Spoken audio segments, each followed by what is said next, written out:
presentation of Fox Sports. We are Fox Sports. We are Kansas City.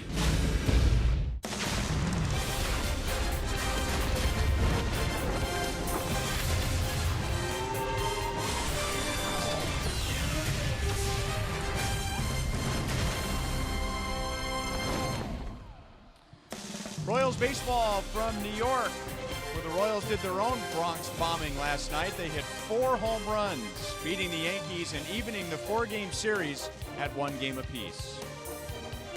Hi, everyone, and welcome back to the ballpark with Rex Hudler. I'm Ryan Lefevre. Jeff Montgomery will join us in the next segment. Now, if the Royals are trying to hit home runs and they're not hitting them, that's a bad thing. But I don't think they were trying to hit home runs, and yet they ended up with 4 to beat the Yankees late. It's not, Rhino. What we're witnessing now is a byproduct of good, easy, take-them-the-other-way swings. Since May 1st, the Royals' offensive numbers have come up, and that's because they're shortening their swings. And now what's happened is that this late in May, they're starting to connect. It's just that timing thing. They're starting to happen. They get the back underside. They're staying inside the ball. We're seeing homers not just pulled, but going to opposite fields. But the pitching staff will take it. Those instant runs, the moose bombs, Merrifield, it's all working. Speaking of the pitching staff, it'll be Jason Hamill taking the mound for the Royals tonight. We'll discuss him with Monty when we come back.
Royals baseball on Fox Sports Kansas City is brought to you by Academy Sports and Outdoors, for all, for less.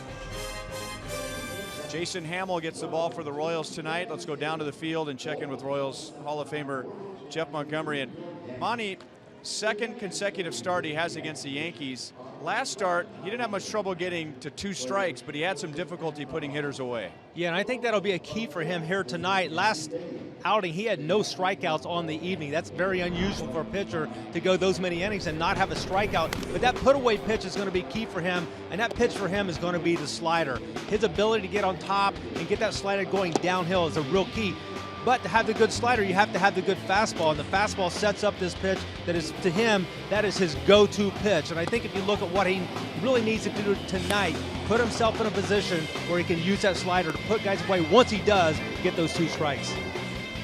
He'll be opposed by Luis Severino, hard-throwing right-hander for the Yankees. It's the Royals and the Yanks, and the first pitch is coming up next.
Royals baseball is brought to you by the Missouri Lottery. Every ticket played gives back to Missouri schools, so play it forward with the Missouri Lottery.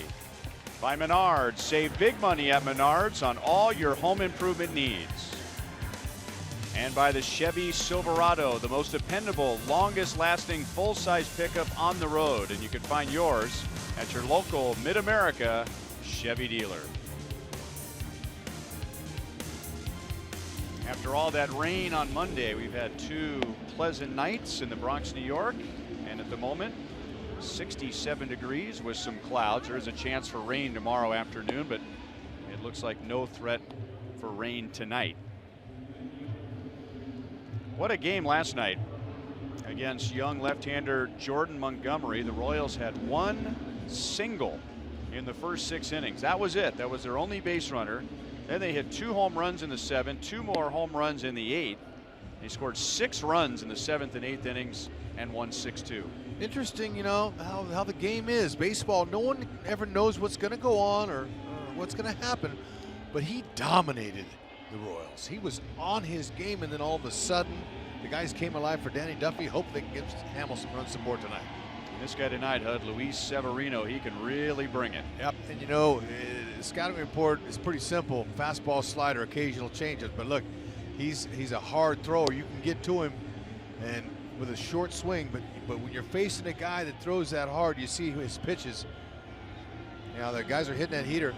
All you have to do is swing about 70-75% and let him provide the rest of the power. Just don't overswing on it. Put him in play and see if they can get some in the seats.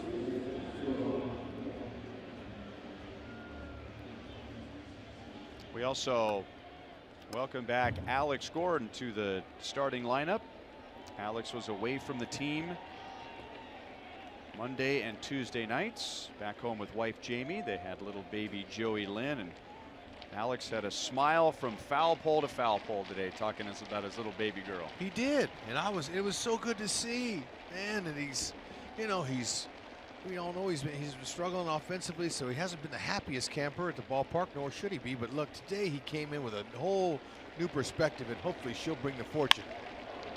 First pitch fastball is drilled into deep center, and Ellsbury makes the play just as he slams into the wall.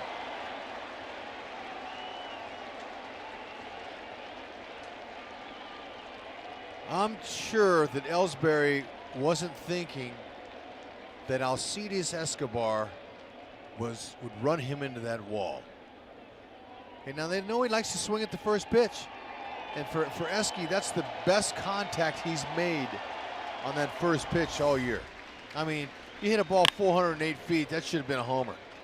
But Ellsbury, direct route, perfect line, and crashing the wall. Left shoulder looks like. He knew exactly where he was. He took one peek down and full blast slam into the wall. I mean, his glove got both the wall and the ball at the exact same time. It's tremendous concentration, and if you're Escobar, as he was just ready to get to second base, you're like, man, oh man, what do I got to do? I don't know. You know, Steve Donahue, they're laughing out there now. Steve Donahue, long time Yankee head athletic trainer with Joe Girardi there. They're making some interesting conversation there. There's a little bit of humor, which is good. But Escobar, we haven't seen him hit a ball 413 feet yet this year, and that's how far that one went. He's getting some smelling salts. You're talking shoulder, you're talking neck. Hitting the wall that hard. He'll feel it in the morning, that's for sure. Maybe before. I mean, this ball was shot. I mean, I can't believe Esky hit one that far. Oh.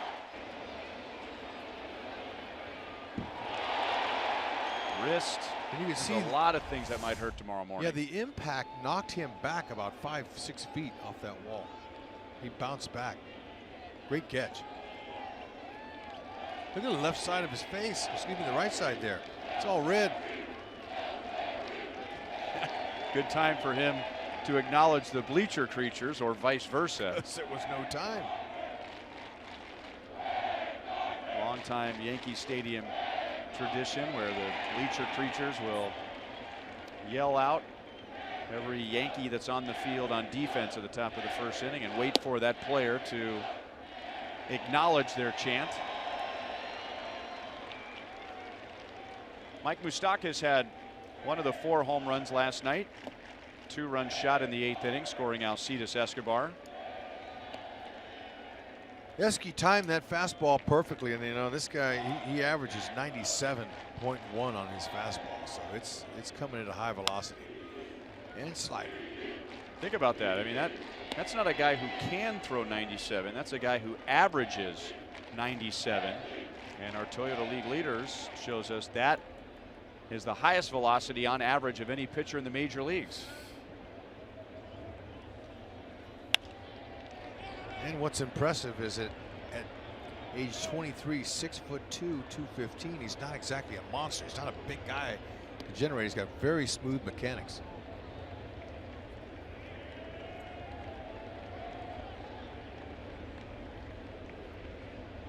Regarded as the Yankees' #1 prospect a couple of years ago. Made his big league debut in 2015. Struggled as a starter last year. He really struggled as a starter last year. ERA was 8.5, so they moved him to the bullpen, and his ERA was under 1.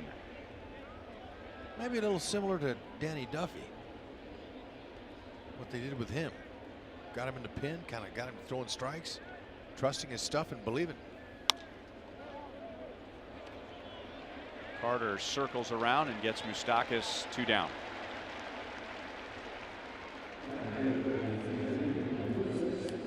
You know, big league outfielders, it's amazing. I mean, that ball right there, that's off the wall in a lot of parks in the first inning, but they're so good out there, these guys.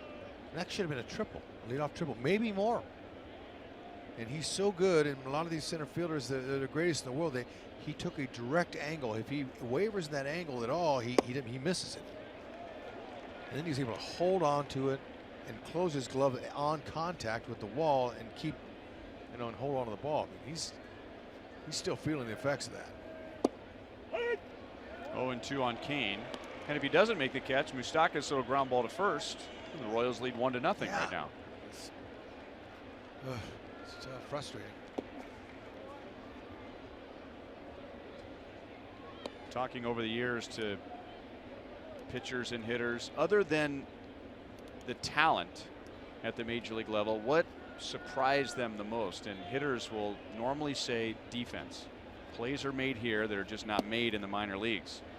And you play in the minor leagues for a long time. You know this, Hud. You played in the minor leagues for a long time. You make contact, and you know pretty much right away whether you've got a hit or not. Exactly. And that changes when you get up here. Yeah, that's why when you make that big turn at first base, in a sense, you're holding your breath, especially on a long fly like that. And to Escobar's credit, I watched him as Ellsbury made that fantastic catch. I watched him. He didn't show any signs of upset, being mad, or anything like that. Didn't, you know, tip his cap or anything like that. Just ran back to the dugout. He'll get him again. That's a good sign, though, by Esky, you know, getting ahead on a first pitch like that at 97. Lorenzo hit the first of the 4 Royals home runs last night, turning a 2-0 game into a 2-1 game. 3 balls, 2 strikes. And up to that point, that's when the Royals had only 1 single in 6 1/3 innings. Then Kane homers. Suddenly it's a 1-run game. And Salvador Perez singled with 2 outs, and Jorge Bonifacio hit the home run in that 3-run 7th inning to put the Royals in front for good. That'll be into the seats. 99 with that fastball. That home run really made Locane feel good, and it charged up the entire offense. Got him going.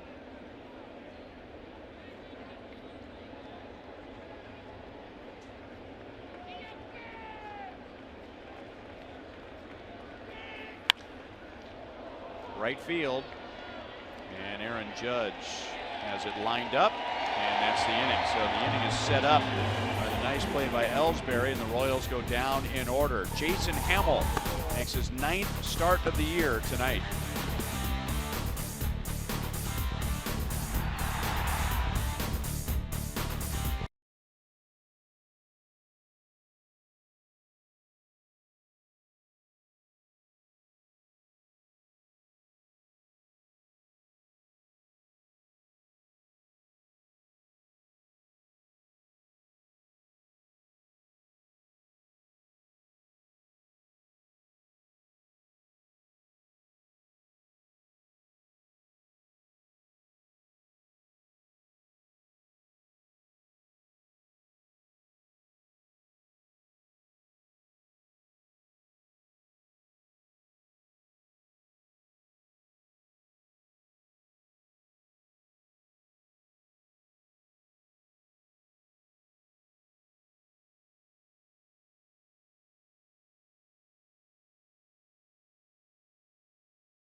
Yankees lineup tonight. He was not in there with Danny Duffy on the mound last night. The Yankees hit 2 home runs, but that was all of their offense, just a couple of solo home runs. Gary Sanchez, who appeared as a pinch hitter late last night, is also back in there. So Joe Girardi's top 2 hitters in there tonight against Jason Hamill, who is making his 2nd consecutive start against the Yankees. The Yankees beat him a week ago Tuesday at Kauffman Stadium, scoring 5 runs in 6 innings. He's made some adjustments. You see the numbers, the 320 average against the opponents. You know, it's not pretty so far, but you know what? This guy has the ability to bounce back. Fastball, slider, change, curve. His slider's been his out pitch, but he's got to be able to establish that fastball. And you can see what the opponents are doing on that. 352. So you see him. He's going from his set position. Dave Island made some adjustments with him, and let's hope it pays off. It worked very well for him in command on his side sessions in the bullpen, but until you get out there and face big league hitters, we won't know. I'll share the adjustments with you here in just a little bit. Big breaking balls in for a strike, and it's 0-2. Dave, you know, he's the master mechanic. He's going to try to help you, you know. They sit down, they watch video, they watch film, they watch mainly when you're going good. They watch those and try not to show you the poor outings, but you got to show them those too. Easy play for Merrifield. 1 down in the bottom of the 1st.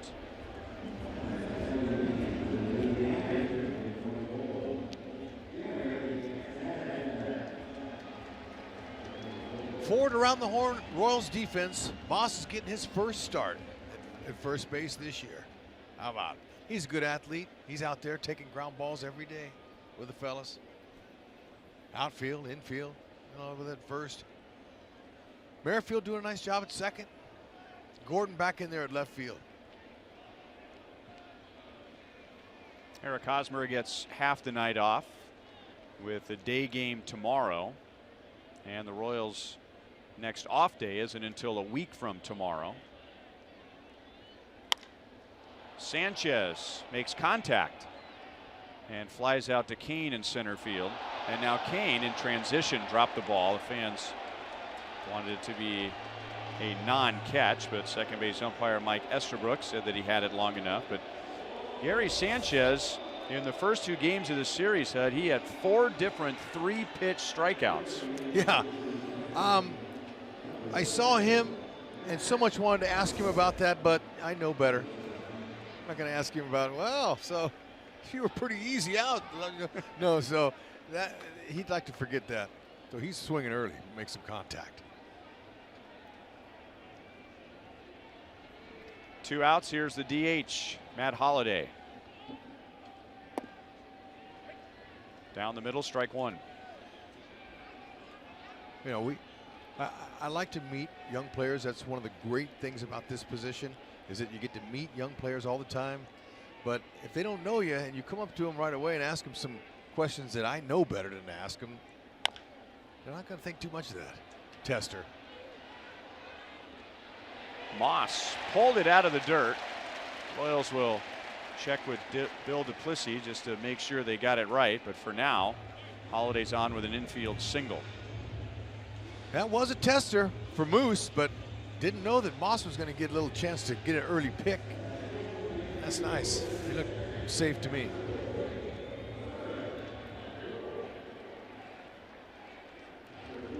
That's a good play, though. See, Moose, short, quick arm swing. Beautiful dig by Moss. Started the glove low on the ground. That's what you do. Finish high. Pick it up. Because if you're starting up high and try to go down low, sometimes you miss.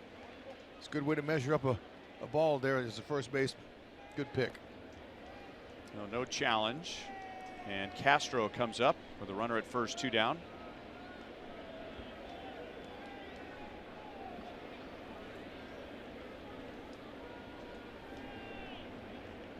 A couple of teammates with the Cubs here, Hamill and Castro. There's a good hard slider. 0-1. You know, when Holiday got the infield hit off Danny Duffy in that 4th inning to keep their rally going, their little 2-out rally, I noticed a smile on Duffy's face when he was walking back to the mound.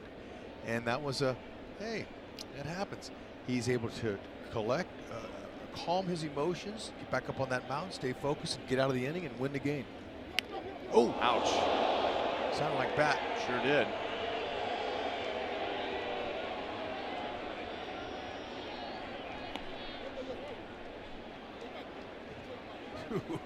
You're pretty lucky, I guarantee you. If that hit the knob of his bat like it sounded like. Oh, he got his hand off the bat. Ooh, yeah. It's a good thing that he did.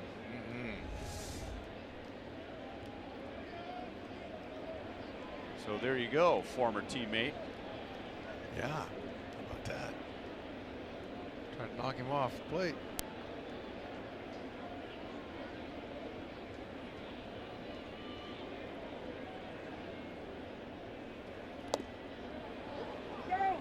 That's a swing. First base umpire Roberto Ortiz says that Castro went around. So Hamill just gives up an infield single in a 9-pitch all strikes, bottom of the 1st inning.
Well, he doesn't even make it to the 2nd inning. Aaron Hicks will take over in center after Ellsbury slammed into the center field wall, making a catch on Escobar. Now let's see what Hicks can do. This will be routine for him as he backpedals onto the track and gets Eric Hosmer 1 pitch, 1 out in the 2nd inning for Severino. I mean, can't tell you how hard that is to concentrate on that ball, knowing the wall's coming. And he just full speed crashed into that wall and made the catch. You see how Gardner took the glove off and made sure to pull the ball out. And that's what you need to do. That's part of the rules. You got to be able to show the umpire that the ball was caught.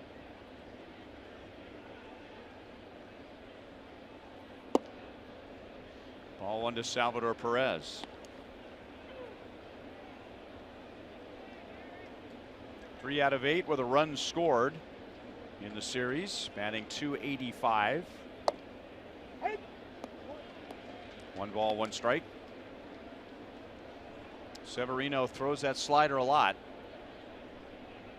And in his last start, he threw more sliders than he did fastballs, which is something when you got a fastball that averages 97 miles an hour. Yep, it makes that slider look better when it comes at you so quickly, and then it has that spin. It's hard for a hitter to pick up the spin. Strikeout number 1. Severino is 6th best in the American League in strikeouts per 9 innings. Averages almost 10.5 strikeouts per 9 innings. 2 down in the 2nd inning.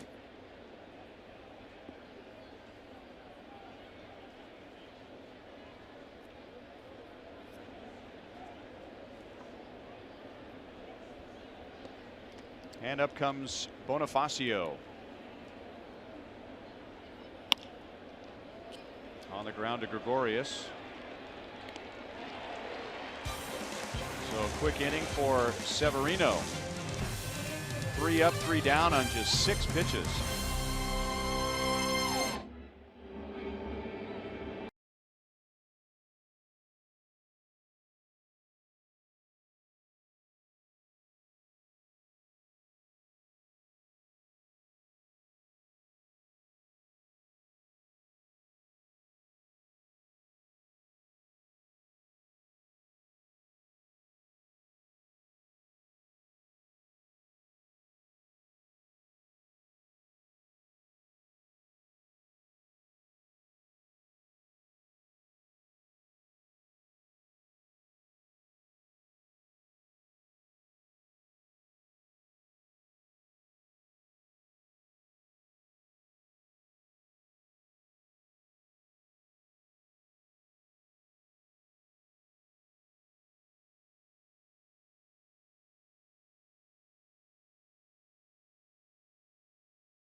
Second inning, a little louder ovation for Aaron Judge as he steps in. Here's why. Our Academy Sports and Outdoors leaderboard. Among American League rookies, Aaron Judge has the most home runs. He is tied for the most home runs, rookies or otherwise, in the American League. And there's Jorge Bonifacio, 4th on the list. 0-1 on Judge. Bonifacio has homered 4 times on this road trip through Minnesota and New York. Yep, it's impressive. 10 pitches, 10 strikes so far for Hamill. Stay hot.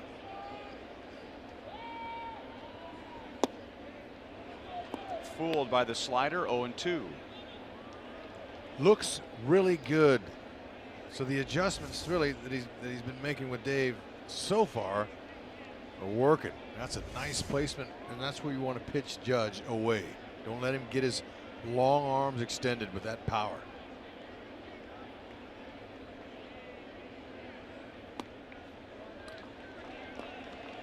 One and two.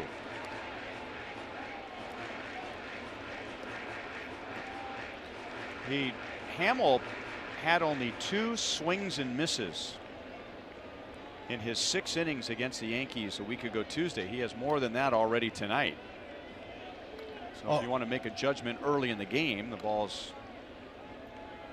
Yankees are not reading him as well tonight as they were last time they saw him, and there's a called 3rd strike, and Hamill strikes out his 2nd. No, you could tell, no doubt about it, early on that he is really adjusted to those adjustments. Now the Judge got to go. Painting the corner early. Dave Island noticed that when he came set in his previous 2 or 3 starts, he was so closed off with his front side. His front side was facing the dugout, and so his arm swing had a long way to travel to where he could get it to where he wants it. And when that happens and you have a long arm swing, it's hard to control, and his command was off and he was missing in the middle of the plate. So now look at him. He's more towards home plate. Excellent pitch there. Good life on that pitch. Yeah, he's lined up more towards home, and so as a result, the arm swing is shorter, more compact, and more accurate.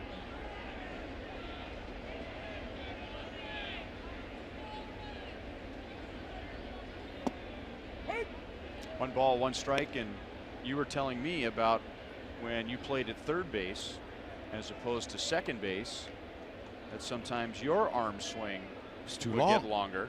And when that happened, I had a hard time being accurate with that throw all the way across the diamond like that. So I remember Jim Riggleman, my coach in Kansas City for Whitey Herzog, said, hey, throw it from your ear like a catcher. Good breaking ball. So just be short with your arm stroke and bring it right to your ear. And when I started doing that, man, I couldn't believe it, how much zip I had on the ball and how accurate I could be. So the master mechanic, he knows what he's talking about. So far, so good. Still early, but he's all over the corners. That's what he wants, to stay out of the middle. That's inside. That's good.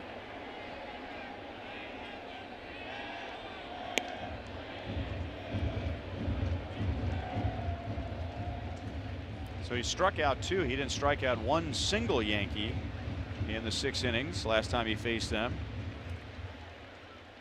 First time that's happened in 4 years that Hamill has had a start without one strikeout.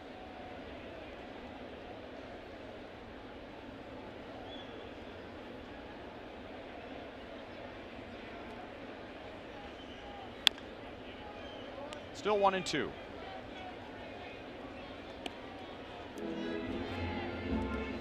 It's just interesting, you know, and you hear the cliche, baseball is a game of adjustments. They're always having to adjust. It's because they have to, and it's played day to day. And, you know, you're playing the world's greatest, you know, against the world's best, and they're going to find you how to get you out, or if you're a hitter, you know, so hitters adjust, pitchers have to adjust the same. Moss to the bag for the second out. So far for Hamill, it's working, but Dave told me, hey, look, just because we were successful with his location in the bullpen, there's never been a hitter in there. Look at that, total 19 pitches, 17 strikes. I mean, you know, one of those were, a lot of them are off the plate and they're fouling some off, but he said we won't know until he gets out there and faces real hitters, though. So let's just see how it goes. Chase Headley with 2 down.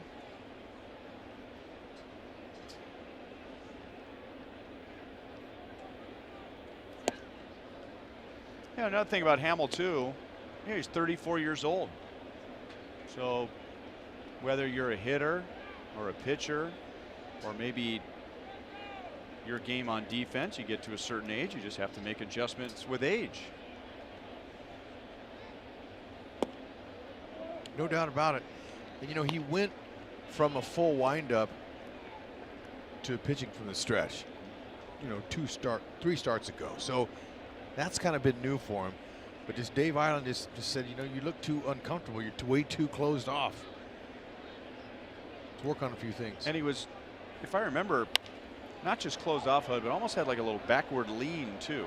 It looked uncomfortable. Yeah, I mean, just a really challenging way to start in the stretch position to get into a good throwing position. And that's the same as a hitter. When a hitter's waiting for the pitch to come, you want the hitter to be as comfortable and relaxed as possible.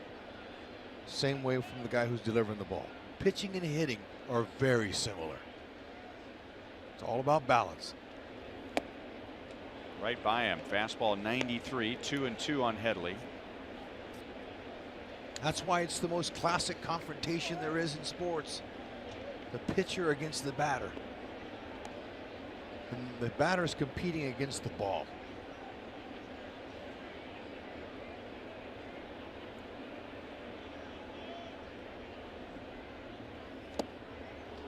Wow. He has struck out 3 in 2 innings after not getting 1 strikeout in 6 innings in his last start. 24 pitches, 20 strikes for Hamill.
Yankee Stadium in the Bronx, New York's tough place to play.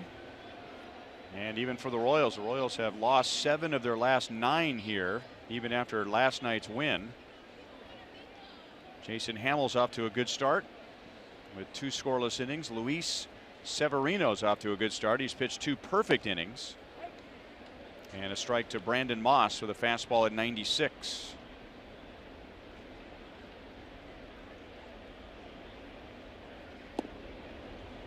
One and one. Moss is 0 for 4 in this series. Not a Royal in the lineup ever seen Severino before. 1-on-1 out here on the field. That's the shortstop Gregorius. He got his feet tangled up for a moment, but throws out Moss, 1 away. But after he made the adjustment, he came and got it. Picked the short hop. Your feet are really important being an infielder. If you're going to be one of the best, you got to have quick feet and be able to adjust and go get that ball before it gets you. Watch him. See how he went after it. He didn't want to sit back on that hop. If you let the ball play you, you'll miss sometimes. Whit Merrifield with 5 home runs. 8 home runs if you count the 3 that he's had at Omaha. And we're not even done with May. That's out to Castro at second base. Close, but out. And Severino set down the first 8. Let's go to Joel. Well, Ryan, you guys talked about Alex Gordon getting back with the team today. He was all smiles, as Rex mentioned, talking about Joey Lynn. Wanted to credit Jamie, his wife, for being such a trooper. Said older brother Max really excited about his little sister Sam. Still trying to figure some things out a little bit. Said everybody is doing well. But, you know, Alex came from a family of boys. He was one of 4 brothers, and then they had the 2 boys. So this is a first for him, a girl. He said he's going to ask some of his other teammates some advice. And then he said, and I think all of us, you two, Monty and myself, can relate. He said, girls he hears, they will soften you up and then steal your heart. He is ready to be the father of a little baby girl. It's different, isn't it? Sure is. And Joel, I'll relate to that. And in your case, your little girl was the last of 4. Right. So does she run the roost? Oh, I've never been around a 2-year-old who is so aware of her power in a house like Callie is. She already knows that when she asserts herself, we all respond. And she's 2. That's amazing. We got big problems. But Alex is so excited. Severino gets him with a fastball at 98. 3 perfect innings for Luis Severino. Jason Hamill's been a strike machine so far tonight.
Royals baseball is brought to you by Ford.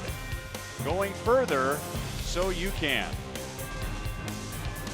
And by Panera Bread. Panera caters for every group, every size, every meal.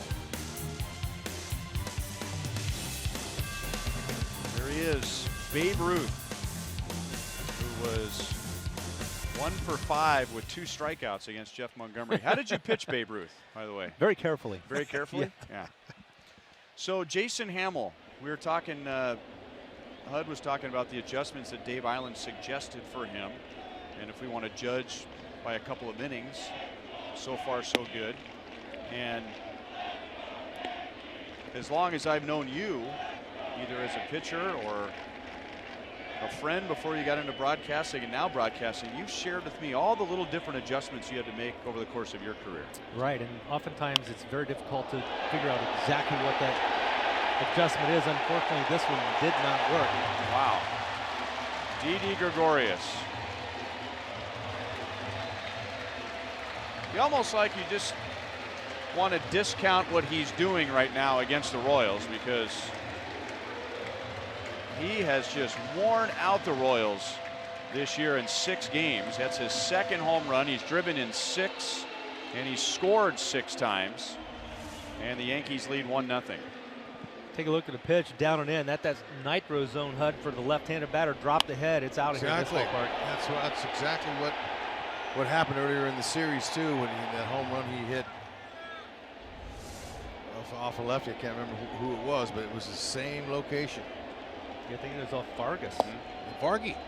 Yeah, I mean, just you know, there's Gregorius and there's the rest of the Yankees right now. I mean, because he's in a tree. Anything the Royals throw up there right now, he's hitting it hard and far. And that's a term that's used when you're going good. 2-0 on Carter. So talking about the adjustments, and I think we've kind of documented some of the adjustments that Jason Hamill's been able to make, and so far so good with regards to the amount of strikes he's thrown, the ability to put hitters away, because look at his last start, no strikeouts. He got a lot of 2-strike counts, unable to put guys away. And I think what he's done now, at least he's got pitches that are finishing off the plate, out of the strike zone. When you get 2 strikes, that's what you want to do. You want to expand, and that's what we're seeing now from Hamill. Whereas before, a lot of his pitches were just kind of spinning in that strike zone, staying in the strike zone so long, hitters able to recognize it and either doing damage or laying off them. Got to be careful with this 3-0 pitch to Carter, and it's outside. A 4-pitch walk after the home run. Yeah, if we're going to take a look at the before and after here, if you look before how closed he is, you see that left shoulder's pointing almost toward the first or third base dugout, and now he's more squared up toward home plate. Still closed off a little bit, but allows him to really kind of get that arm up in the good top throwing position, and it's not dragging behind. Right, it's not as long, but that was in Tampa, and you could tell it just didn't look comfortable. He wasn't even looking at the hitter. He was so contorted over. He was so closed off.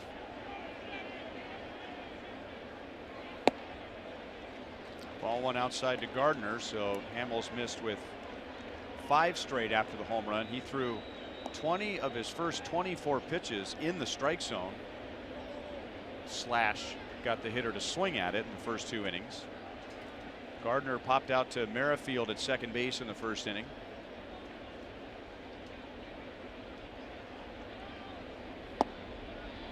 Slider makes it 1-1. Did you ever have a pitching coach come up to you, Monty, and say, hey, you're doing this, and you didn't even realize you were doing it? Actually, quite a bit, and I think that's one thing that a pitching coach, a good pitching coach, can do.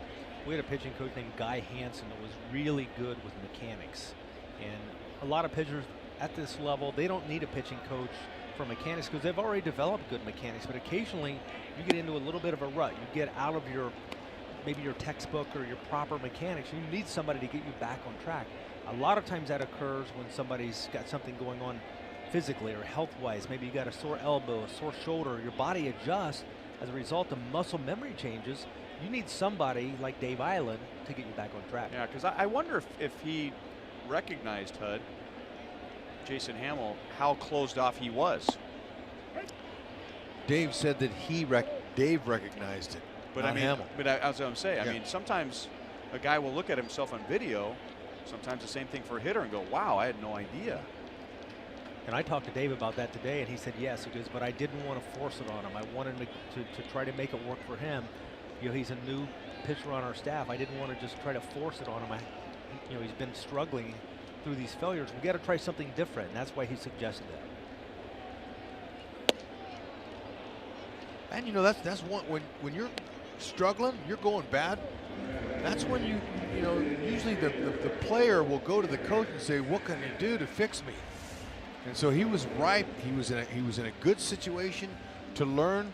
And so Dave just made a suggestion, and he took it, and it's helping him so far through this one. And I think the fact that he had 7 days off between starts helped a lot, because he got 4 bullpen sessions as opposed to normally that 1 or 2 that he gets. So he had an extended opportunity to go out there and work on it. Now the key is taking it into the game. You get it in the game, you have 2 innings of success. Don't get away from it if you give up a home run to Didi Gregorius. You got to stay with your game. Because Didi Gregorius doesn't count right now. So far he doesn't. I mean, it may count on the scoreboard, but if Gregorius has a big game tonight, we've seen plenty of that in the past week. Gary Sanchez flied to center field in the first inning.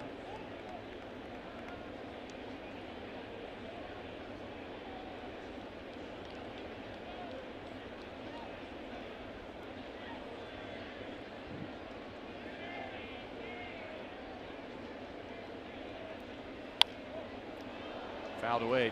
You brought up, Monty, the right time to talk to Jason Hamill about that, and that's the big difference between amateur, minor leagues, and the big leagues, where there's not as much, you know, hey, come out, I'm going to coach you. The better title at this level might be like a pitching advisor or a hitting advisor, right? Well, I think you have 2 types of coaches. One is more that philosophical guy, and the other is the mechanical guy. The beauty about Dave Allen, he's a mixture of both. He has the ability to tell it like it is to his pitchers, but also teach them with regards to mechanics when they need those. That's a swing. So Sanchez strikes out, and back-to-back strikeouts for Hamill after the walk. 2 down. You know, Monty, having a chance to think back a little bit in my first early years, being a #1 pick and being a bonus baby, and they tried to change me from the very beginning. Instead of just leaving me alone, you know, I was successful my first couple of seasons, but they just started right in on me. They wanted me to chop down, you know, swing like I was chopping down wood because I could run so fast. They didn't want me to hit the ball in the air. They wanted me to hit the ball on the ground. So they reworked my swing, and as a result, it took me 3 or 4 years to find out who I was. But eventually, you revert back to who you are. Eventually, the cream came back. It rose to the top. But you know, that just goes to what you're saying. Wait till the guy's struggling before you just go to him. Just think of all the bus rides you could have avoided if the bleeping Royals or the bleeping Yankees wouldn't have messed with you as a young guy. Think about that. All right. Although the Florida State League only had 4-hour bus drives, so it wasn't that bad.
run off of Jason Hamill after a walk.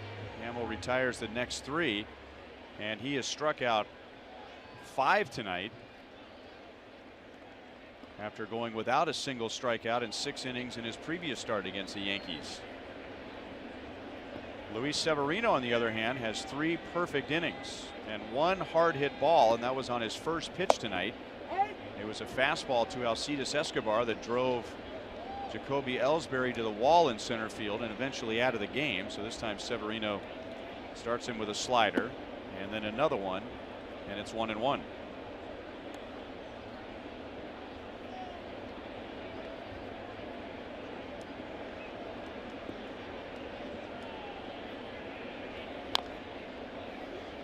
One and 2, 3 consecutive sliders from Severino to Escobar. He's got a good one, no doubt about it. I like the finish on his slider. Normally below the zone or off the plate away. He's got 2 great weapons for strikeouts. I think he's a good example of a Latin American pitcher growing into his velocity. He's a slider guy when they signed him, and he's just a guy that's increased velocity as he has moved forward in his career. See any Ventura in him? I sure do.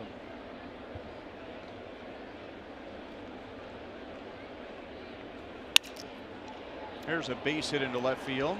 So Escobar hits the daylights out of one and makes an out in the first inning. And here in the 4th inning, he breaks his bat and gets a base hit.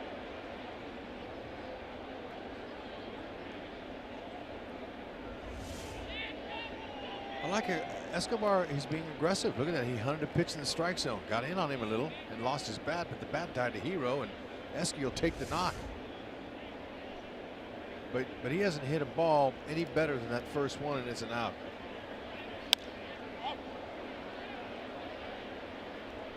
Moustakas takes Gardner near the line in left field. 1 out. Don't forget, if you can't catch a game on TV, you can stream games live on your mobile device. Download the Fox Sports Go app, log in, and stream the Royals. Now, last night, when I read that promo, we showed you a young lady here at Yankee Stadium, and she was on her phone.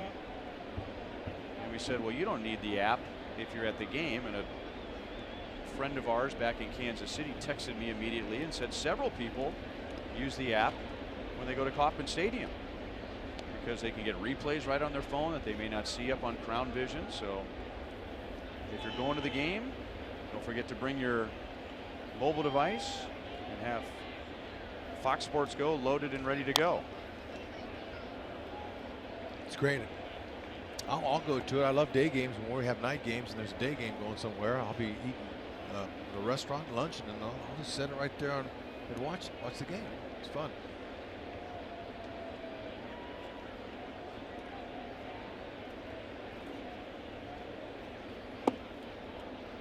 One and one on Lorenzo Cain. He flied out to right field in the first inning.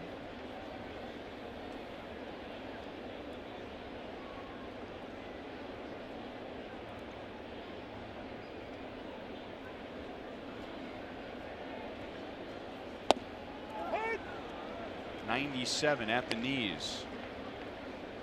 1-2. See if Escobar attempts his first stolen base of the year, maybe picking a good count where Severino will throw a slider down.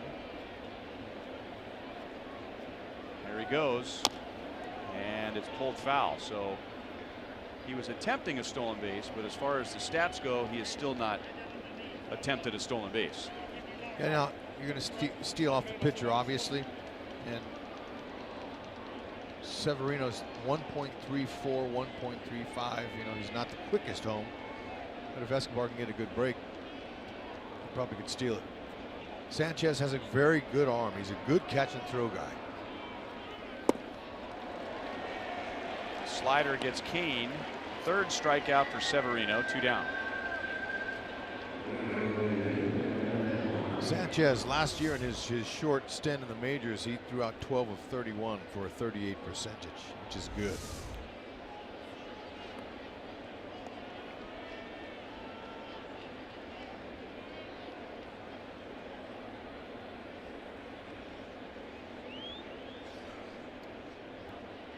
Here's Hosmer. He flied out to center first time. He's the DH tonight.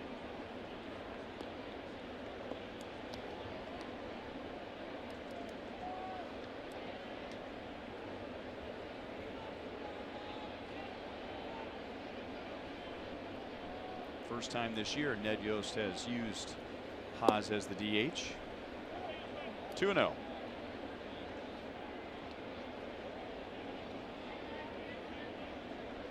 Hasn't had a day off yet. Full day off, that is.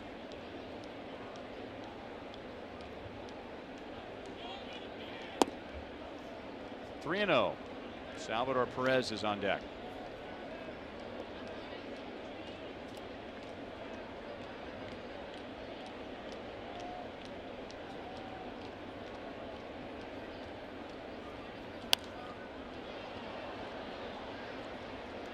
Three and 1.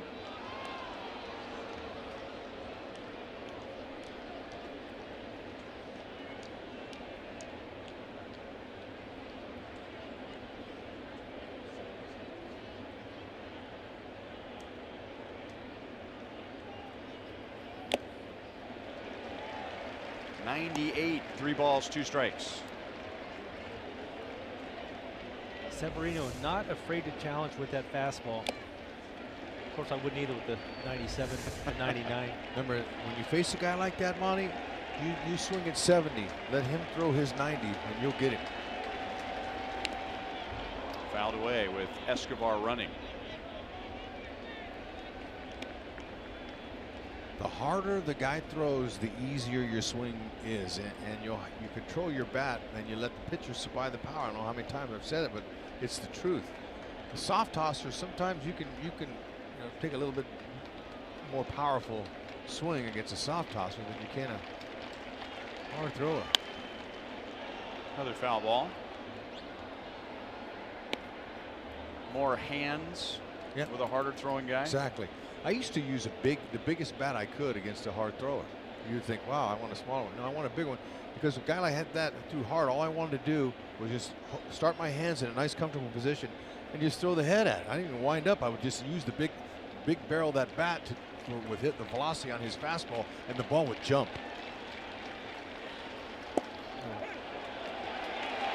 Changeup with some movement. Severino has struck out 4 in 4 scoreless innings.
On a Didi Gregorius home run, Starlin Castro will lead off the bottom of the 4th for the Yankees.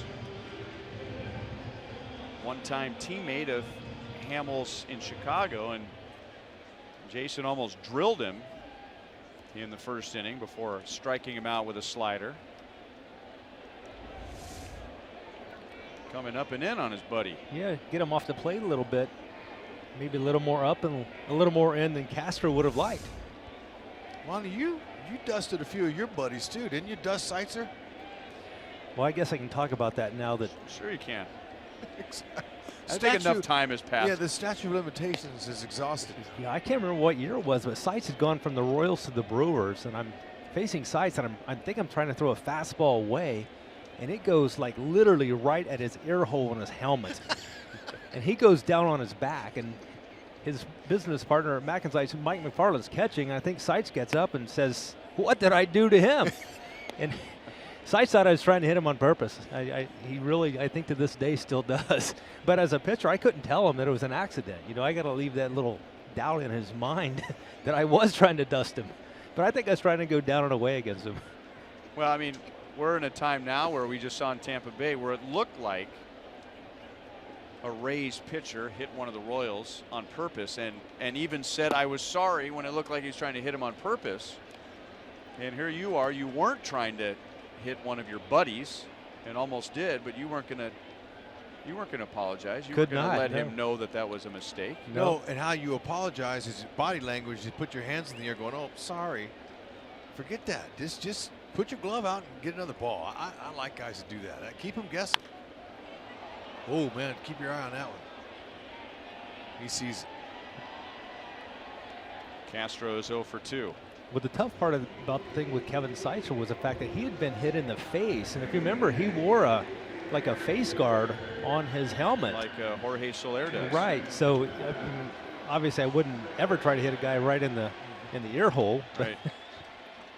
I can just imagine Seitz, you know, because we all know Kevin well, getting up out of the batter's box, and maybe he's got some chalk on the side of his face and dirt in his hair, and he's getting up with his southern drawl, saying to Mac, you know, "What was that all about?" You know.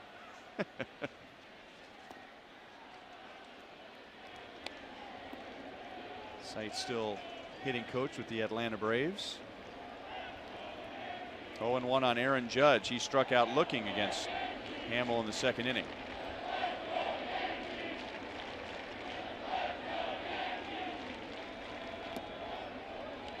One and one.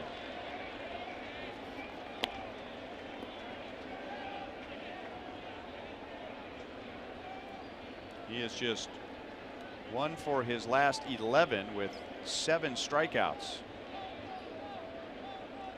Going back to the Yankees' previous series against Tampa Bay, he struck out in all 4 at-bats against the Rays on Sunday afternoon. Slider stayed high, 2-1.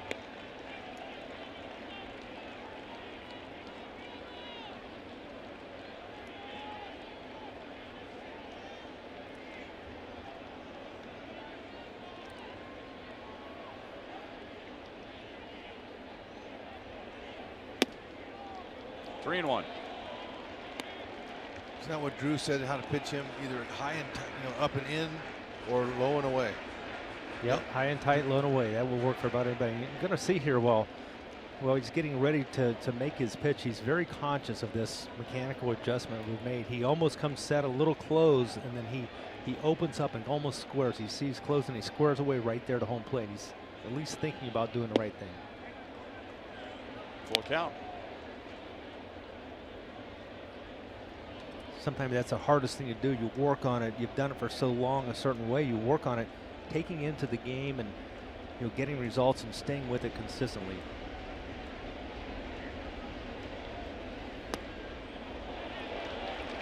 Judge takes a walk with 1 out. That's Hamill's second.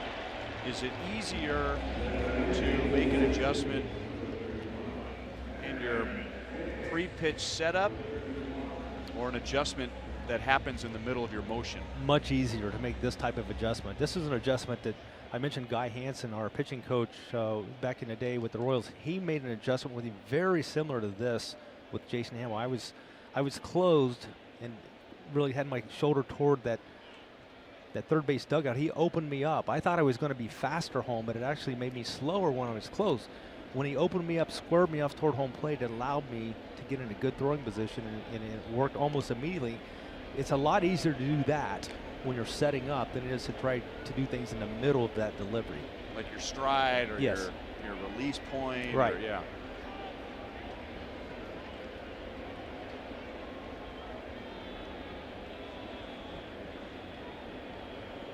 One on, one out. Aaron Hicks grounded out his first time. That's down and away for ball one. Jacoby Ellsbury started in center field for the Yankees and made a great catch on Escobar, slamming into the center field wall. That was the first pitch of the game. And then he did not return to center field in the second inning. Hicks took over, so Ellsbury never did have a plate appearance tonight.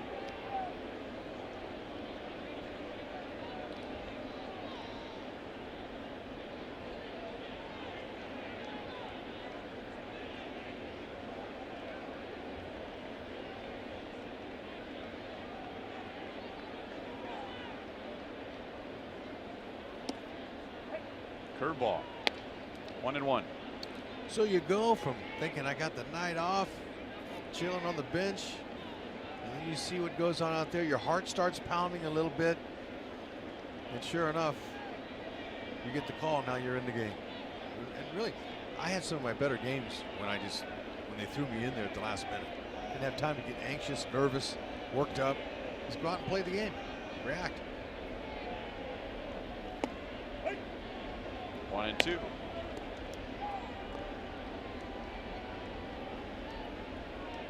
That guy who comes in with no preparation at all, and the pitcher who comes in, say the starter's warming up in the bullpen and he gets, he strains his hamstring. The emergency starter they come up with, oftentimes those guys have great games that day. Yeah. 2-2.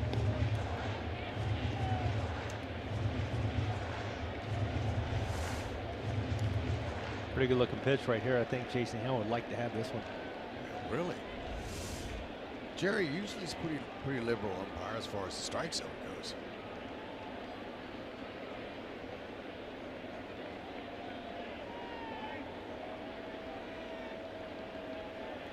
Now you wonder, how's his anxiety and how's he going to sleep tonight? Is that Miguel Imonte? It is. He'll start tomorrow in Yankee Stadium, which is a tough place for rookies to start. Even veterans. I remember a Royals rookie, I think, making his first major league start here, named Jose Rosado.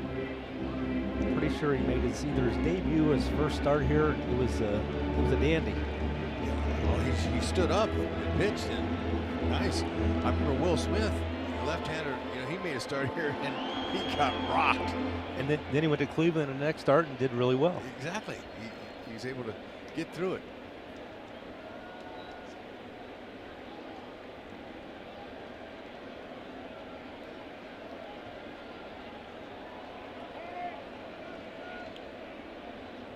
But there were times when I made my start in Yankee Stadium, there was 56,000 in September as in a pennant race. Willie Randolph had a bad leg, and I was in the lineup, and I remember seeing my name in the lineup, and I was petrified.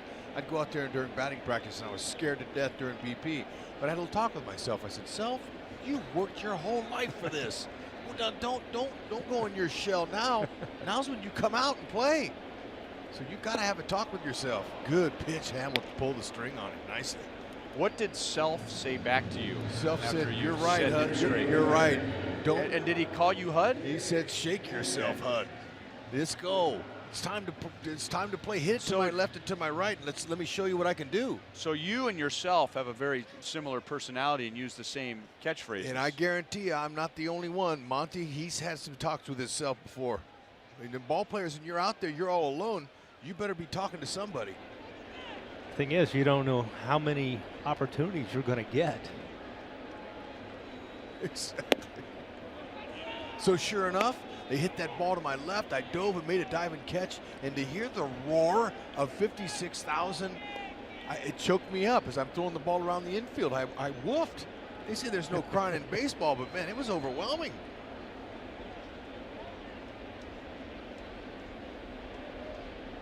Chase Headley struck out his first time. 1 ball, 1 strike.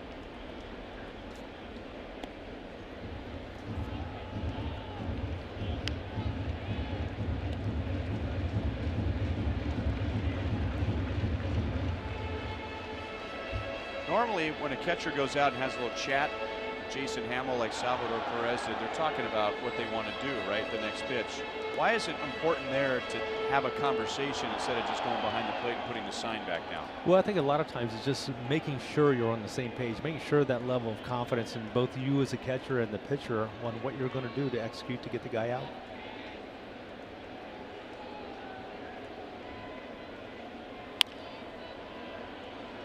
One and two on Headley.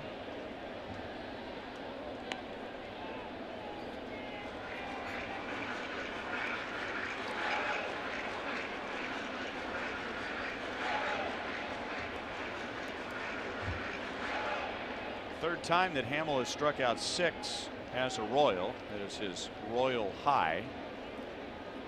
Tonight, he's done it in 3 2/3 innings.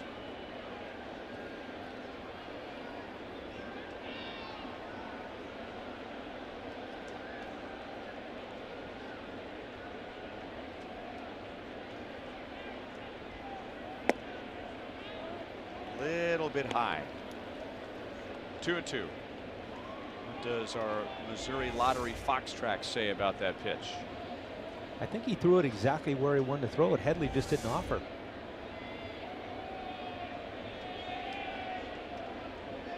Hamill's command has been so much better tonight.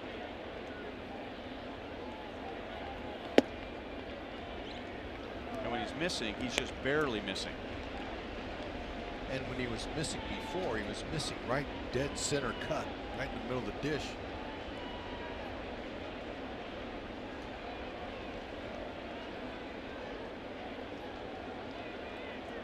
Moss releases on Judge over at first base, so Judge will get an early break.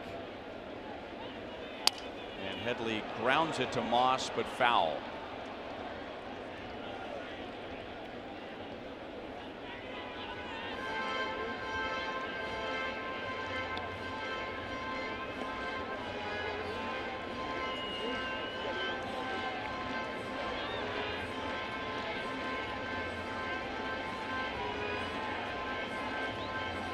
Headley doubled in the 6th inning last night against Danny Duffy.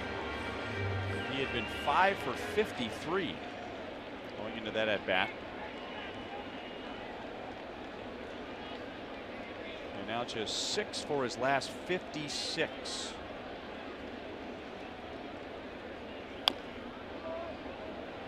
Still 3 and 2. Seems like when you're going bad, you're really going bad. Think about what he did last night. The last ball he hit to Eric Hosmer. Couldn't hit it much harder, but it's an out.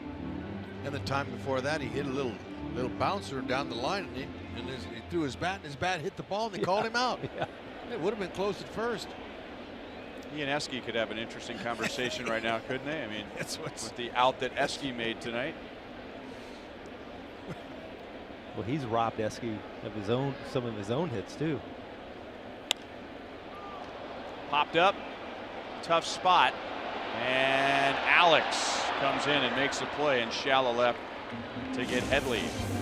Jason Hamill has struck out 6. He's given up 1 run, 2 hits in his first 4 innings.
But so far so good for Jason Hamill, getting some encouragement from Danny Duffy, who was the winning pitcher last night. Hamill's given up 1 run, 2 hits in his first 4 innings with 6 strikeouts. Now going to have a little chat with Dave Island as Salvador Perez will lead off the top of the 5th inning. The Royals have just 1 base runner so far in 4 innings against Luis Severino. That was Alcides Escobar leadoff base hit in the 4th inning.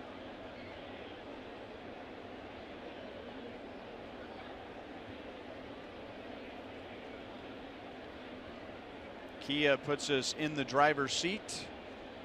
And here's what Salvi has done on this road trip through Minnesota, New York, and from here on to Cleveland. 8 out of 21 with 3 home runs and slugging over 800. Ooh, man, he's in a nice groove. Like the fact that Ned's leaving his bat in that lineup. Whether he catches or DHs, you want to keep him in there.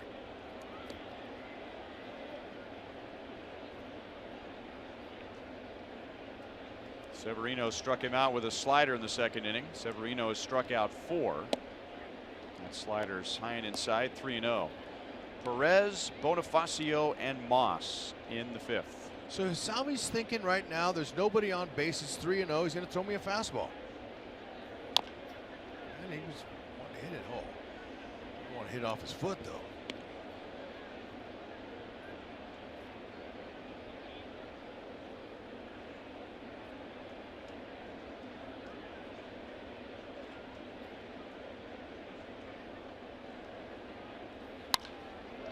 That's hit well to center field, but Hicks is there. He was playing deep, so he doesn't have a long way to go. 1 out. We just heard that Jacoby Ellsbury has a concussion and a neck sprain. That's why Hicks took over for him in the 2nd inning. Not surprised. Our Kubota power stats as Jorge Bonifacio steps in. 7-game hitting streak, 4 home runs, 7 driven in during that stretch.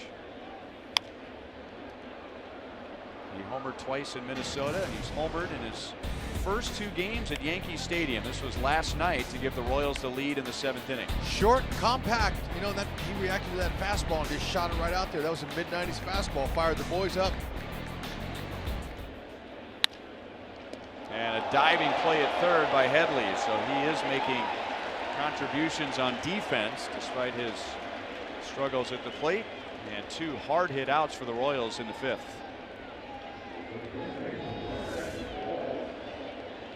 That ball was rifled. I mean, I think it was a little bit too close to the left fielder to get it by for a double, but it's a good reaction.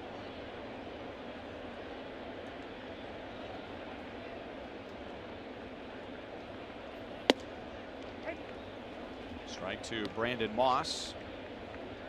Grounded out to short his first time.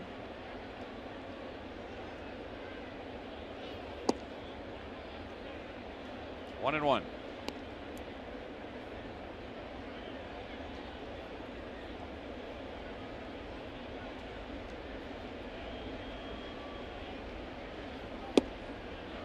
One and two. Haven't seen a lot of changeups from Severino tonight, just like the numbers would indicate, primarily fastball slider, although the Yankees, similar to Nate Carnes with the Royals, wanted him to throw his changeup more this year. That's up the right field line and fair. Brandon Moss is at second base with 2 down. That's the Royals' 2nd hit tonight. Hey, he'll take his 3rd double. It's nice. I don't think it broke his bat either. 99. Pulled it.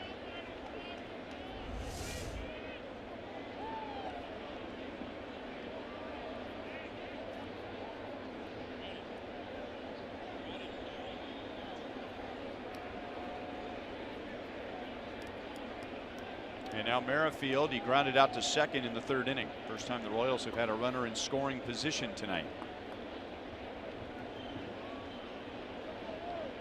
Home run barrage was a beautiful thing to see last night, as it helped Danny Duffy get a W, that's for sure. But we're going to have to pick this up a little bit here.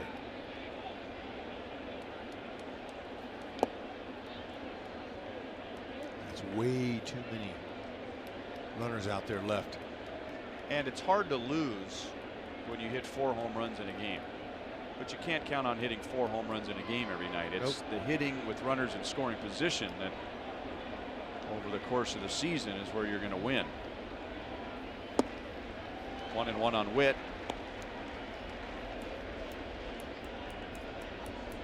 Both of the Royals' wins on this trip was the result of 4 home runs in a game. They hit 4 in game 1 of the doubleheader on Sunday in Minnesota.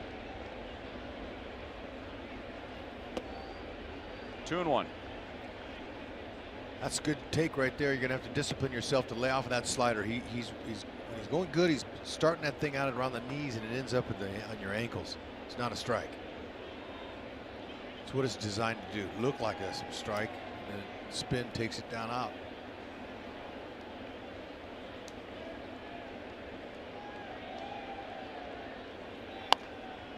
Off the end of the bat, Gregorius charges, throws, and out. Severino works around the double in the 5th.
Have any fun here at the ballpark.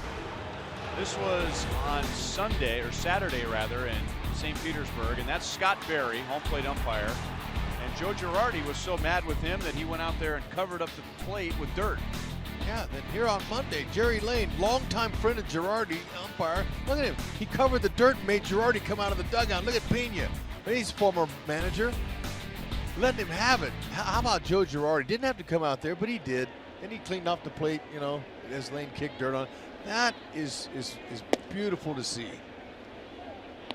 And you let yesterday go, and it's a new day today.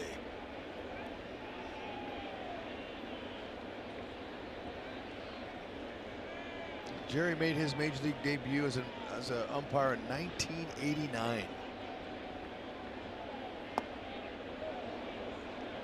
One and one on Didi Gregorius. I will always remember Jerry Lane from an incident we had at Kauffman Stadium a long time ago. Gosh, it's got to be over 10 years. When Mike DeFelice lost his mind. Catcher. Yep. Was he Cardinal then? Gregorius is going to make an out after hitting a home run in the 3rd inning. One down in the 5th inning. Our sprint trivia question: which manager has been ejected most all time? And here are some of the classics. Earl Weaver first, Billy Martin. You got to play for those two guys. Lou Piniella. Bobby Cox. Billy. That didn't take very long. No, Billy and Earl were out of the same mold. Exact same mold. They were yellers, screamers, and bullies. And they bullied umpires. We had a game at Kauffman Stadium, Hud. We were playing the Twins, and Torrey Hunter just mauled Mike DeFelice at the plate. I mean, just his equipment went flying in every direction you could imagine, except for the glove. He held onto the ball despite the collision with Torrey Hunter. And Jerry Lane called Torrey Hunter safe. Claimed that he had gotten to home plate before the collision. And Mike DeFelice lost his mind. And it all ended with him going into the clubhouse, grabbing a garbage can and emptying the garbage can, all the contents around home plate, and then throwing the garbage can in the air. That was one of the best meltdowns I've ever seen. So every time I think of Jerry Lane, I think of Mike DeFelice. It's beauty.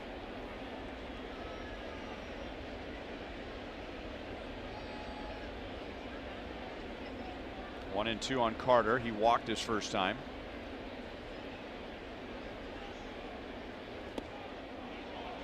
That is 7 strikeouts for Jason Hamill, the most he's had in a Royals uniform.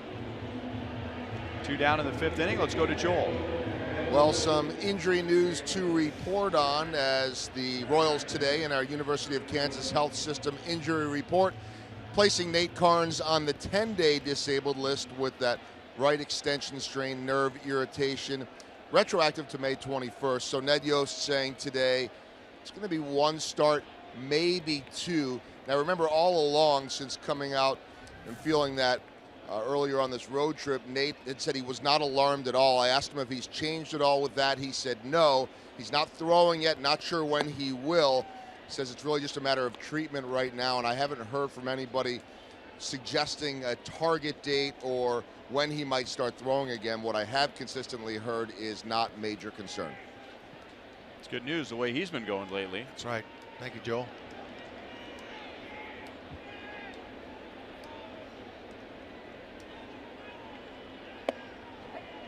1-1 to Gardner. He has popped a second and struck out.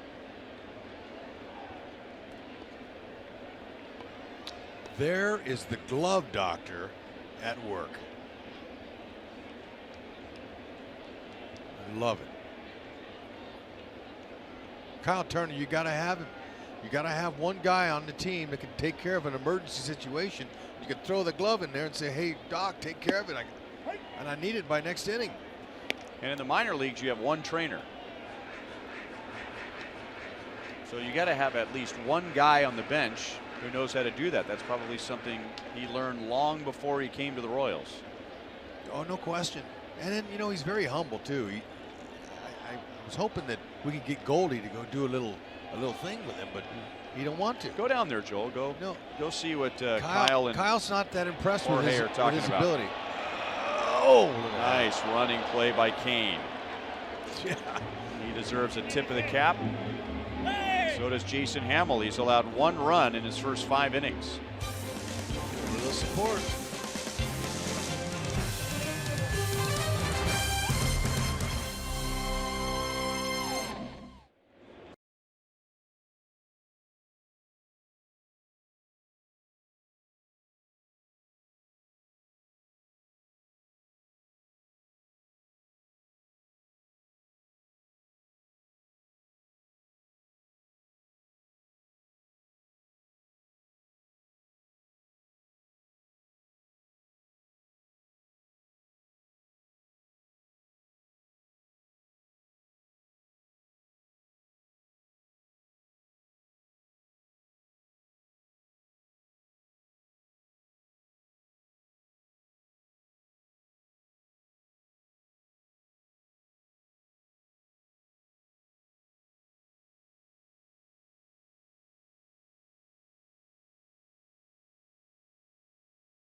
Gregorius in the bottom of the 3rd inning after we saw 6 home runs here last night. So maybe we'll see one right here in our Sonic Slam inning. Our contestant is Brian Gomez from Kansas City, Missouri. If the Royals hit a home run out of the park in this inning, Brian wins $900. If the Royals hit a grand slam out of the park, Brian wins $25 grand from Sonic and the Royals. Alex Gordon, Alcides Escobar, and Mike Moustakas against Luis Severino, who has given up only 2 hits in his first 5 innings. He struck out Alex with a fastball at 98 in the 3rd inning. Alex is due for a homer, no question. Last home run he hit was last year, September 25th, against the Tigers.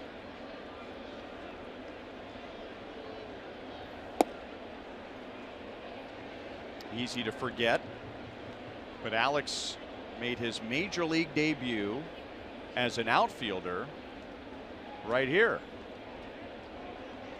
Yankee Stadium, and he did it in right field. Royals weren't quite sure exactly where he was going to play in the outfield, so he was playing some left, he was playing some right when he was learning the outfield in the minor leagues. And Alex, with a grin, will admit that on his first chance as a major league outfielder, he made an error and then won his first Gold Glove that same season.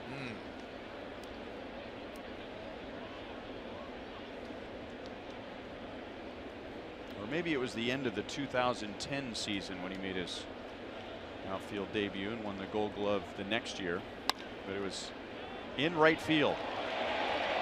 Castro throws wide, and the ball ricochets off the netting of the Yankees dugout, so Alex will hold it first. Give him a hit. See if they're generous to both Castro and Alex.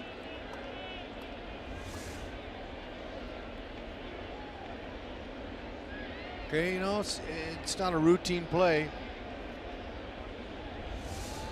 And they gave him a hit. Thank you. Alex says thank you.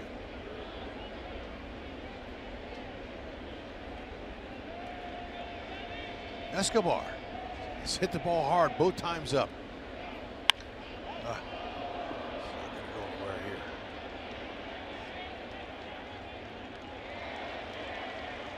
One for 3 tonight. Escobar, 1 down. Alex back to first.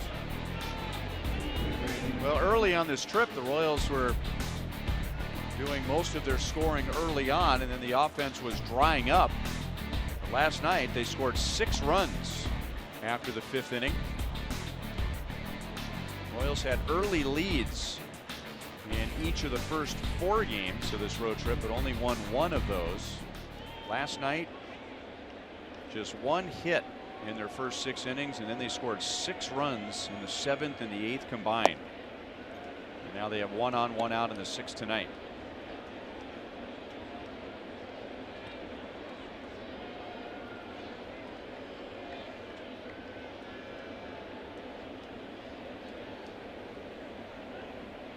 Now that home run that Moose hit last night was his 11th. And I asked him before the game, as we saw him when he hit it, he stood there. He looked like he was on a golf tee. To take a little extra second to see where the ball was going to go. And it started 20 feet foul and ended up 20 feet fair. So the ball spun like he's never seen before. I asked him before the game, I said, Moose, you ever hit a homer like that? He said, no, I never hit a ball like that ever. I said, did you stay inside it enough to where you had that spin that it would do that? And he says, no. Must have been some wind up top there that blew it that far. Well, he's being modest. I mean, you really have to keep your hands inside the ball to pull a ball but not hook it.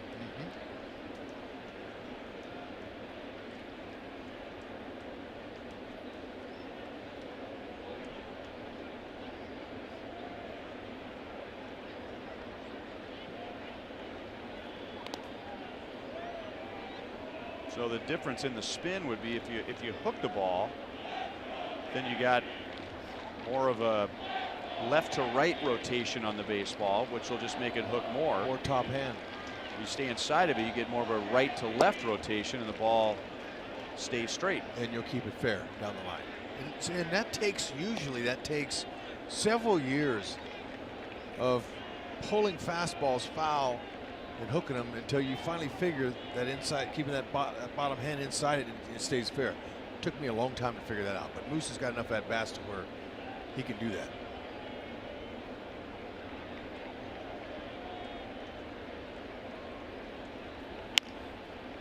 Chops it out to Carter. Out at second. Pitcher covering. Safe.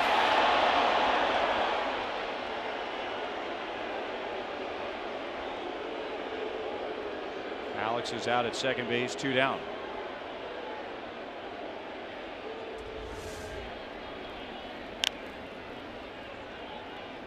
Moose getting it down the line. That's good hustle. Keeping the inning alive for Locane. See if Locane can do some damage here.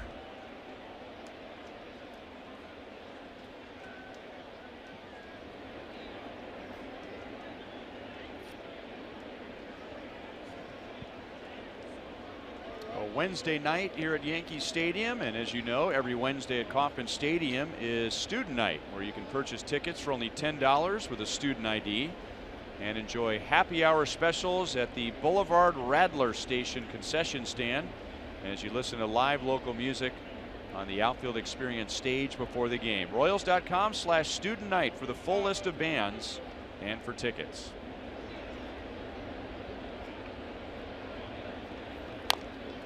Kane fouls it off of his foot. 0-1. He's trying to unload right there. That was his swing like he had last night. That hit well back in the stands in left field. That was his second of the year.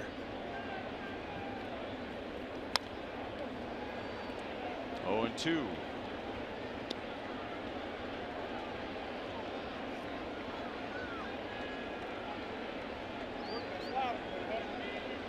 It's been a huge home run road trip for the Royals. 13 home runs. 13 home runs in 5 games. If you go back to last Friday, the Royals have hit the most home runs in the major leagues. If you go back over their last 12 games, they've had the most home runs in the American League. Only the Diamondbacks have hit more home runs over that stretch. 99 miles an hour with that fastball. Strikes out Kane. Severino has 5 in 6 scoreless innings. 1-0 New York.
Our Panera game break takes us to Baltimore. The Minnesota Twins have not lost since winning the second game of that doubleheader against the Royals on Sunday, 4-3. That hit from Max Kepler off of Chris Tillman. 4-3 is the final. The Twins have now won 4 in a row and sit in first place. They have won 25 games. Minnesota has. They are 25-18.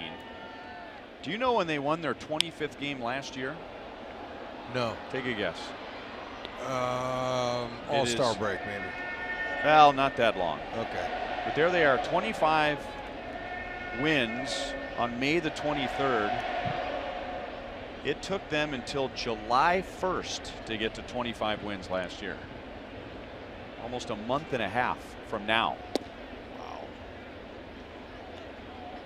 So that's good news here in New York. It doesn't help out the Royals at all, but the Yankees at the moment have a 2-game lead over the Orioles, and they're thinking if they can hang on tonight, they'll have a 2.5-game lead in the East. Sanchez having a bad time tonight with Hamill. Hamill has struck him out, and he's gotten him on a fly ball to center field.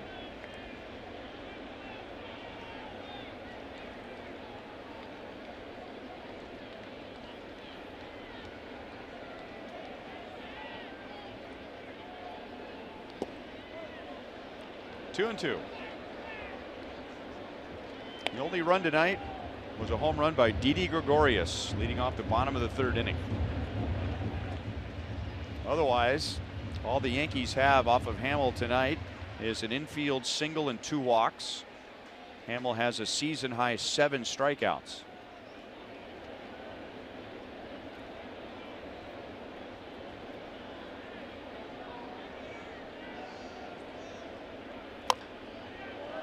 Pulled foul. He has been outstanding tonight. He's not leaving anything in the middle of the plate.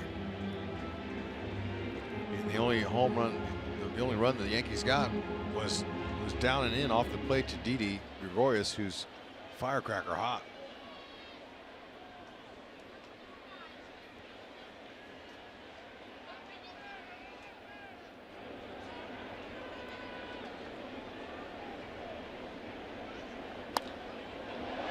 Sanchez, good job of hitting to go down and get that pitch. And he's on with a leadoff single.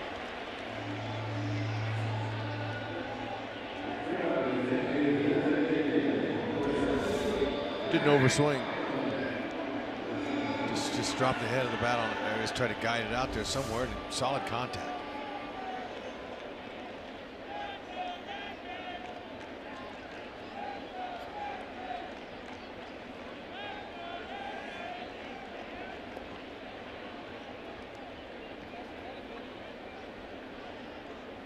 And now Matt Holliday. He had the infield single in the 1st inning. He's also flied out to right field.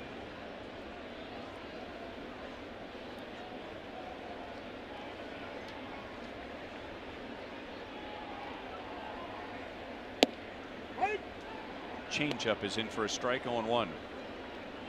Remember, every time the Royals turn a double play, the next day, McDouble sandwiches are only $1 at McDonald's. That's all season long at participating Greater KC, St. Joe, and Lawrence McDonald's.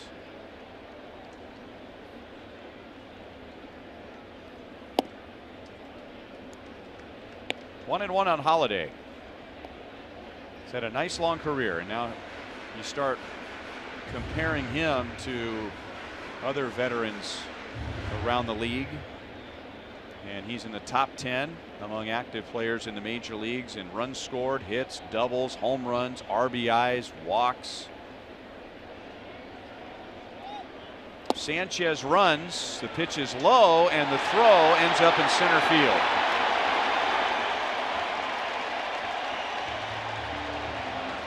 So a stolen base, an error on Salvador Perez, and a runner at 3rd base with nobody out.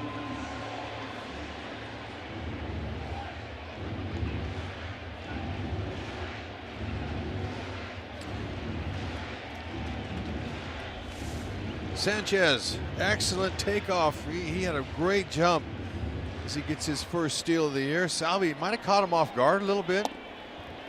And he pulled the throw. Whitley trying to, all he could do to catch a tag. Wasn't going to happen. Not much much room in center field. He's going to advance to third. Nobody out. Let's see if Hamill can pitch his way out of this little jam. Drilled to right field and run down by Bonifacio, but Sanchez could walk home from third if he wanted to. So the stolen base in the air is huge. The Yankees take a 2-0 lead.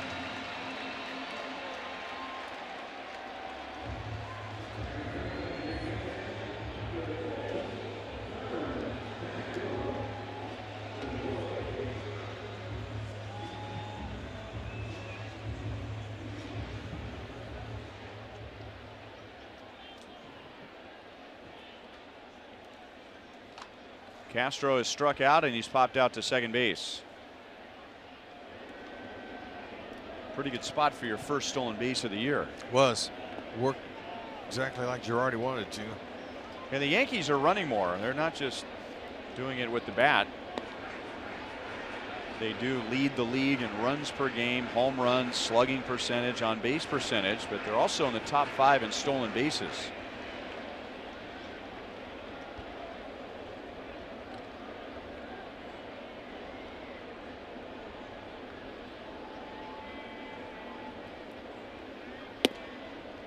Changeup is high and inside, 2-0.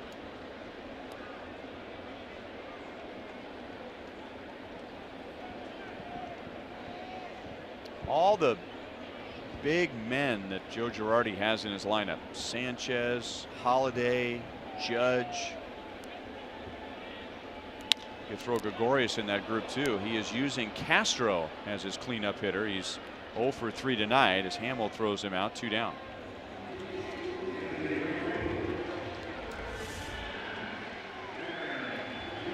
See if Whitley would have gotten to this.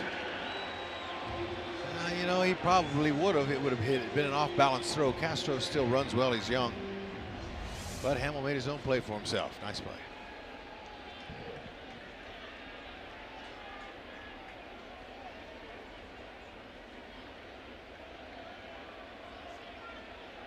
Aaron Judge with 2 down. Change up. Judge struck out in the second inning and walked in the fourth. You know, to watch this young man take batting practice is pretty impressive, as he's just hits some tape measure shots in batting practice. So while I was watching, I was asking Matt Holliday, we just saw him hit, 13-year veteran, if he's ever been around any player that had that kind of pop. And he said he hasn't. He said Giancarlo Stanton probably has that, generates that kind of bat speed, but Judge is 40 pounds bigger, heavier. And on a 0-2 pitch, he gets a base hit into center field. So I asked Holliday, you don't try to stay with him in batting practice as far as distance and homers? He goes, oh no. He goes, you can't touch him in distance, and that would put me in a slump if I tried to do what he does. And Holliday's no little guy.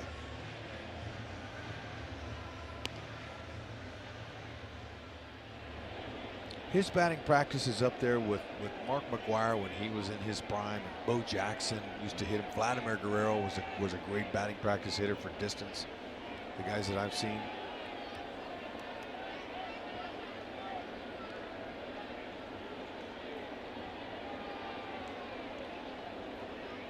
Aaron Hicks with a runner at first base.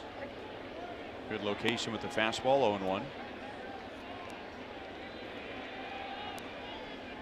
Well, the early indications are that Aaron Judge has the right demeanor to handle the pressure and the sudden fame that he's received this year.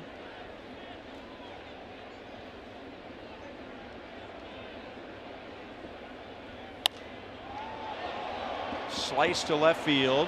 That is a fair ball, and it bounces into the crowd for a double.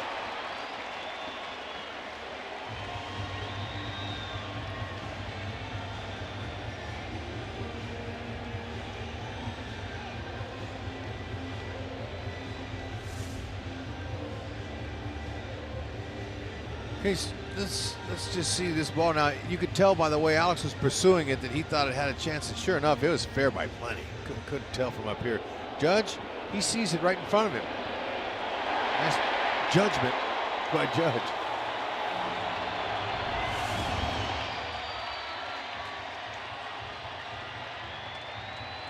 Matt Strom warms up as Hamels at 92 pitches.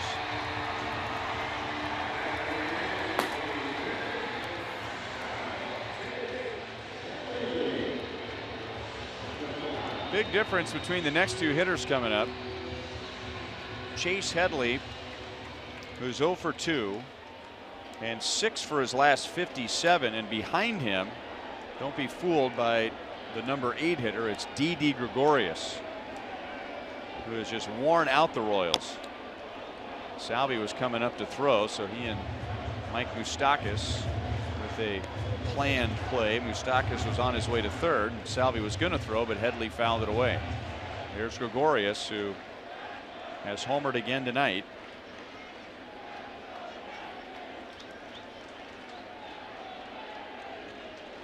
Hamill can wiggle out of this one, would be pretty special. This is by far, to me, as good as we've seen him. Jam badly, and Moustakas makes a play in foul ground. Nowhere near being a strike, so the Royals took good advantage of a struggling hitter, and the Yankees get just a 1 run in the 6th. 7th inning coming up. Hosmer, Perez, and Bonifacio. Time to get him some.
Hits in 6 innings tonight.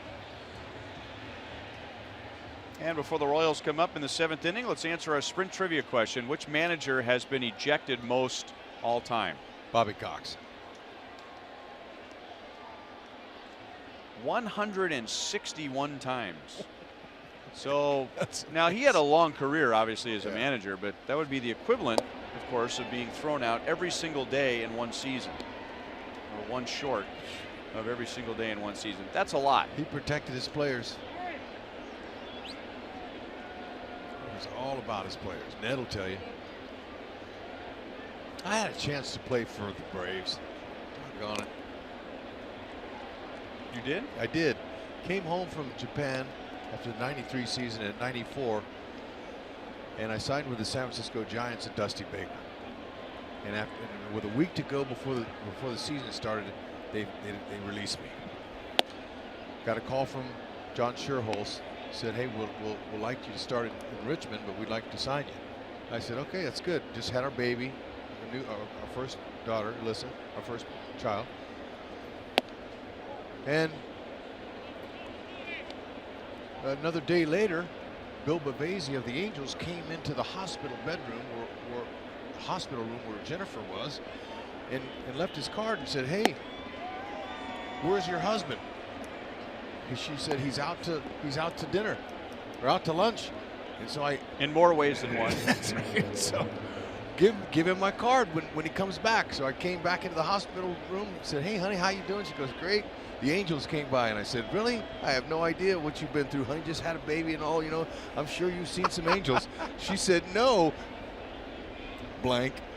Here's his card. So I called him up, and he said, get to camp. You're on my team, my 25-man roster. So I missed my opportunity to play for Bobby Cox, and wouldn't you know, in '95, they won the World Series. Oh, man. Well, there's no great way to segue into this, so we'll just do it. Royals and Fox Sports Kansas City are offering fans across the Midwest to enjoy the Raised Royal Fan Express. The next stop is Omaha on June 3rd. Fans in designated markets will have the opportunity to win a trip to Kauffman Stadium. Go to Royals.com/Fan Express for more information. So Bill Bavasi just shows up. Yeah. Now and your wife has just had a baby. Yep. It didn't concern him that you weren't there with your wife, that you were just out. No, she said he was out for lunch. Yeah, and so he understood, but he said, hey, just give him my card when he comes, have him call. And so then, how did he know what hospital she was in? I don't know. They find out these things. And he just showed up with a card and said, that's it. That's what happened. And then, so we get a call from John Sherholtz, my agent did, and said, hey, we're going to file tampering charges. We had a verbal agreement. So then my agent said, don't worry about it, Hud. They didn't offer you a big league deal. You just got offered a big league contract. That trumps a minor league contract. And the Braves have hated you ever since. No, you know what? No, but when I see John Sherholtz, he goes, we wanted you. We were coming out after you. I said, you know what? Show me the money. Your team's better that you didn't have me, Mr. Sherholtz. You made the right decision.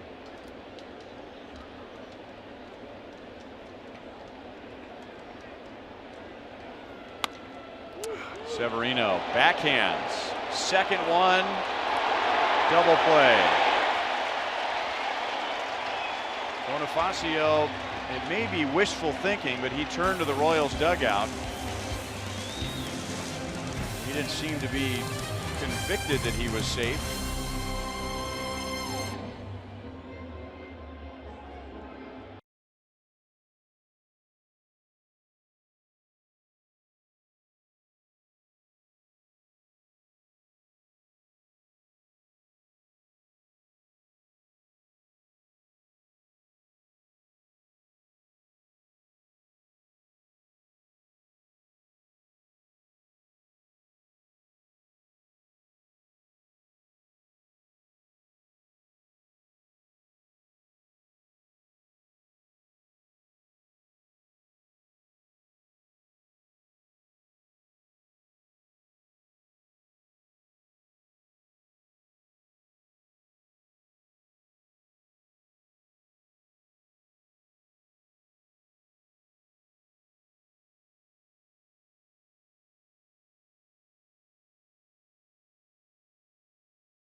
Gregorius home run in the third inning, and a Matt Holliday sacrifice fly in the sixth. So Jason Hamill is down right now 2-0, but I think we all agree that this is a big step forward for him tonight. A huge step. He can't control the offense. You know, Silverino's been doing that, but I love the adjustment that he's made, and he's looking like the pitcher that they wanted at the very beginning, and it just took him some time to kind of figure some things out, and hopefully he'll be able to repeat these starts. But he looks so much more comfortable, squared up to the hitter, working that downhill plane at 6'6". Didi Gregorius will lead off the 7th inning. It'll be the 3rd time he's going to lead off an inning tonight. He's their number 8 hitter. This is the Dodge drive of the game, leading off the 3rd. Just when you're hot like that, and especially when it's put in that spot to a lefty, that's automatic. You know, all you got to do is just very little movement, drop the head of that bat down there, and get some backspin on it. You got it.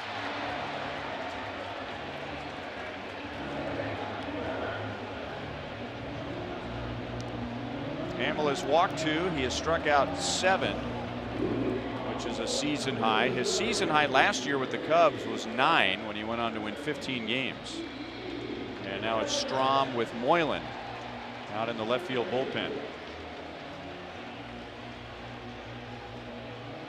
So Ned Yost giving Hamill a pretty good opportunity right here. I mean, a guy who's red hot at the plate, a pitcher who's at 94 pitches, and Ned Yost is sticking with Hamill to pitch to Gregorius. And almost hit him on the back foot. 1 ball and no strikes. Now, by the book would be to bring in Matt Strom to face Gregorius, but Gregorius has been killing left-hand pitching this year. Yeah, and I'm sure Ned knows that, but still, I think it's all about instilling the confidence in Hamill, and saying, hey, bud, I like how you've made some adjustments. You look good tonight. That was a lucky hit that he got off you last time. Go out there and get him this time and see if we can stay in the game. Get through this inning. 1-1. 96 pitches. He's thrown as many as 107 in his last 2 starts. So Ned thinks he's got enough in his tank to get through this inning here.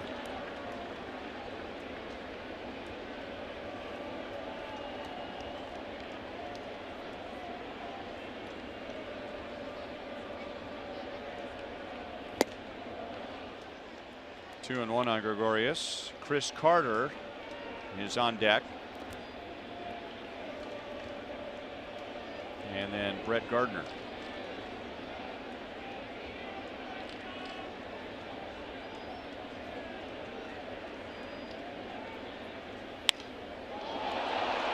Right center field, deep again, and this time it stays in the ballpark for a moment. It bounces over the wall for a double, and Gregorius has another hit against the Royals. Ooh, He man. is 2 for 3 tonight with a home run and a double. And now this season against the Royals, he is 9 out of 21 with 2 doubles and 2 home runs. Yeah, it's just when a guy's going that good, it's hard to get him out. But I'm glad there was no collision in right center between Bonifacio and Kane, because it looked like it was coming.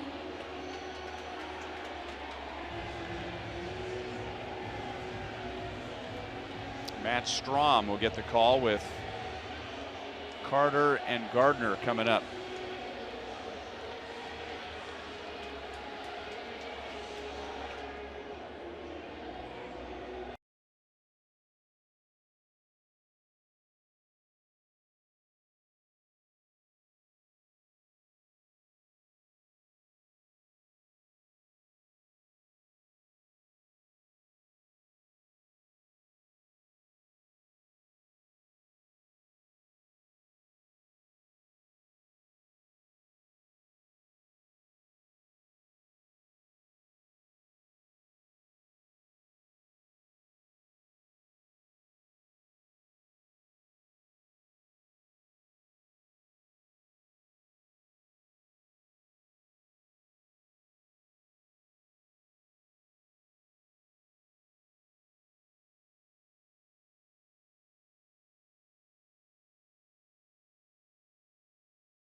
And one batter is up 6 hits, 2 runs. He's responsible for Gregorius at second base, and he struck out 7. Cricket gives us something to smile about, and Miguel Almonte tomorrow will make his first major league start. He has made 9 appearances out of the bullpen for the Royals. He has also been called up twice this year. He has yet to appear in a game, and with Nate Carnes going on the disabled list, it'll be Miguel Almonte making his first big league start at Yankee Stadium against Masahiro Tanaka, whose ERA is 6.56. Coverage begins at 11:30 a.m. tomorrow on Fox Sports Kansas City. And now Strom to Chris Carter. Inside for ball 1. Matt Strom. Chevy called to the bullpen. He appears for the first time in this series, so this is his Yankee Stadium debut. Fastball, slider, changeup. 3/4 arm slot. 2-0.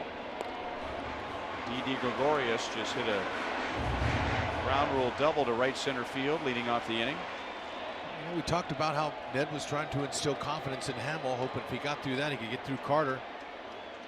And maybe have Strom for Gardner, but it didn't work out. And Gregorius hit 345. We mentioned it with a home run against lefties.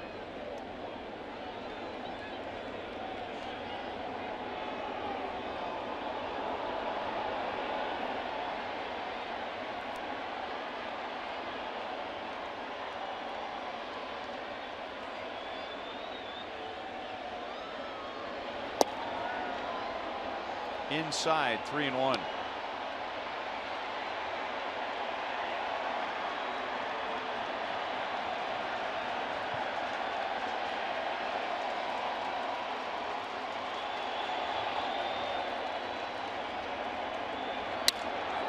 Broken bat, look out. Bat goes in the crowd. Merrifield throws out Carter. That gets Gregorius to third.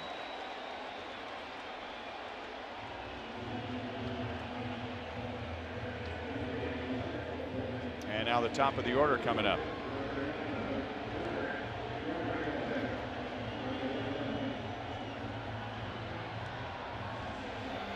Don't miss out on the next bobblehead of our Memorable Moments series. That's June 3rd when the Royals take on the Indians. The first 20,000 fans through the gates receive an Alex Gordon bobblehead, courtesy of Papa John's, commemorating his game-tying home run in the 9th inning of Game 1 of the 2015 World Series. Royals.com and area Price Chopper location, or 1-800-6-ROYALS for tickets.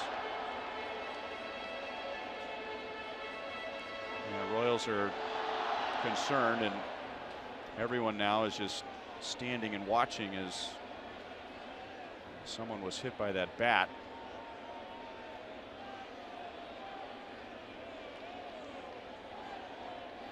So it's hard emotionally for the players or the umpires to continue when they know somebody's been injured. It's also dangerous right now because you have a left-hand batter, Brett Gardner, at the plate.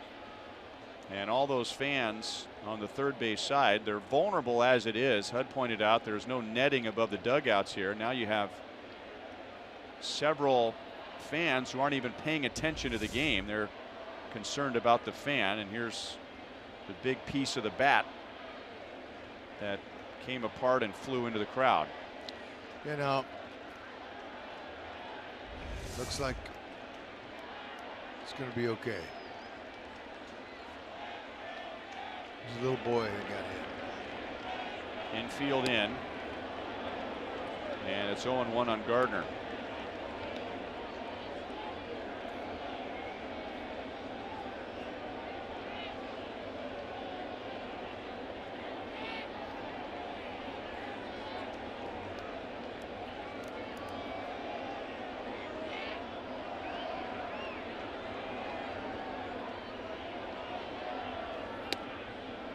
Gardner is not catching up to Strom's fastball. He's also not swinging at very good pitches. I think he's shaking his head more at himself for swinging at those pitches in the first place.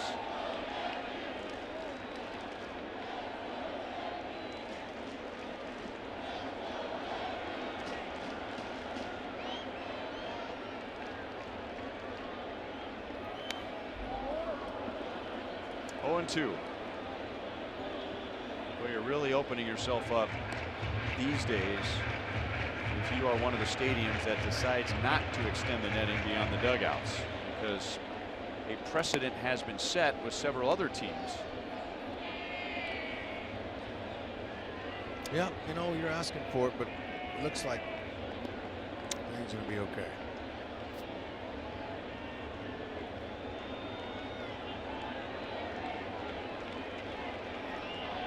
There you go. Little guy is back to sitting in his seat. That guy, gauze pad on top of his head, so we hope he's all right. And if he is all right, that's not all right. That should have been a strike. He's got a story to tell to the kids on the schoolyard. With the infield in, Gardner just guides it into left center field, and that scores Gregorius from third. And the Yankees have a 3-0 lead in the 7th inning.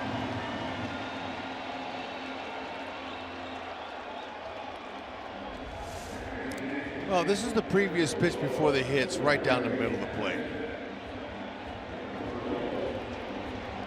There it is. And he just laid it out. That's tough.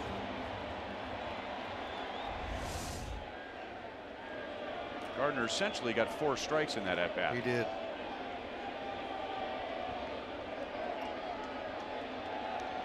Oh man, that poor little guy who got hit on the head.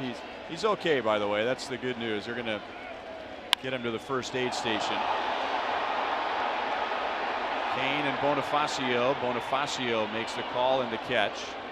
But the little boy that they're carrying out right now, I don't know if he has a broken leg or he already has a brace on his leg and he had crutches. And now he's got a bump on the head. So that big first aid attendant's going to go take another look at him as the fans around him give a standing ovation. He's had a rough week. Sure has. Look at Strom's not happy. And he's reminding Jerry Lane that Jerry Lane missed a call on Gardner.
The unlimited baseball break brought to you by T-Mobile. Ryan Goins hits his first grand slam. So the Blue Jays are just 5 games under 500 now. Sonny Gray, 7 innings, 1 run, coming back from a shoulder problem. A's are trying to get him back to ace status. And Albert Pujols is now 3 home runs away from 600 for his career. And there's Matt Strom with the death stare on home plate umpire Jerry Lane after he felt like he had struck out Brett Gardner. But he didn't get the call, and then Gardner ends up with an RBI single, scoring Gregorius, making it a 3-0 game. And now Peter Moylan is another Chevy call to the bullpen. He inherits Gardner at first, and 2 down.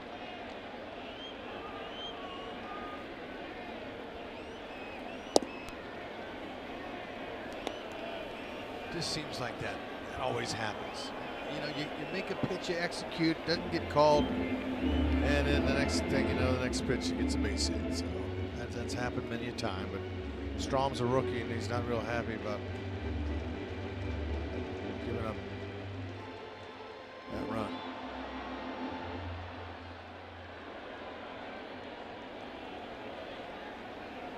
Sinker, slider are Moreland's 2 pitches.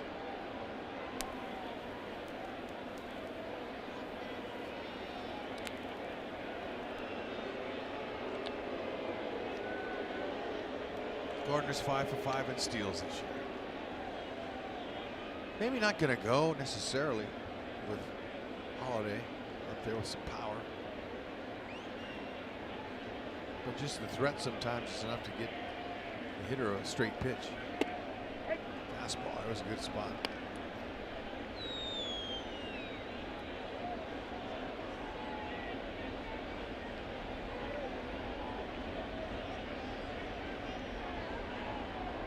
So Hamill is charged with 3 runs in his 6+ innings.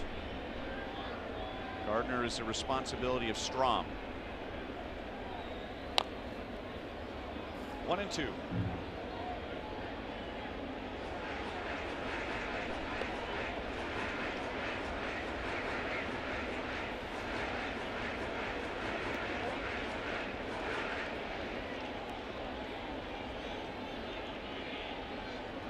Miguel Almonte, who will make his first start tomorrow.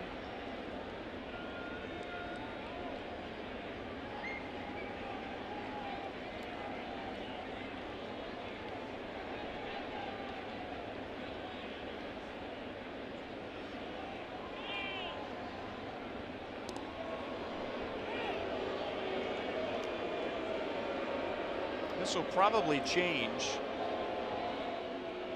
if Severino takes the mound in the top of the 8th inning, but right now there is nobody warming up in the Yankee bullpen. It looks like Joe Girardi's just going to stick with his hot hand. Why not? He's only given up 3 hits in 7 innings.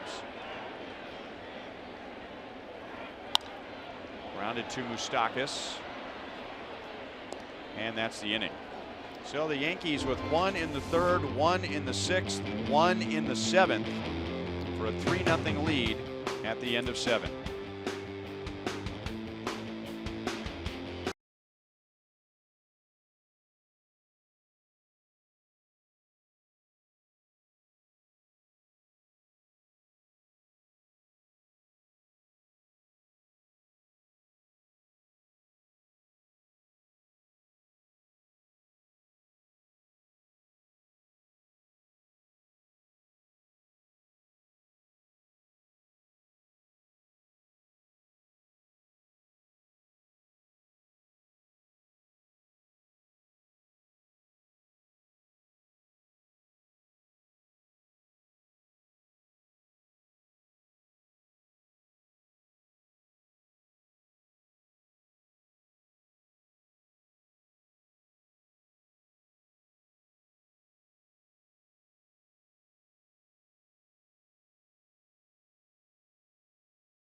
Royals baseball is brought to you by Ram. Test drive a Ram truck at the Ram Memorial Day sales event going on now. And by Academy Sports and Outdoors, for all for less.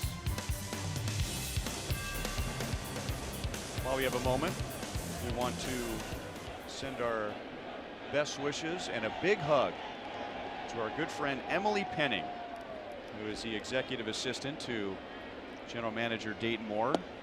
Emily had a surgical procedure. She is resting at home comfortably. She is a huge Rex Hudler fan. Oh, no. So I can't imagine a better way for her to recover than to sit at home, propped up with her MyPillow. That's right. And be entertained by HUD all Well, night. you know what? Not me. It's not me. It's the ball club she's in love with, and she's not alone.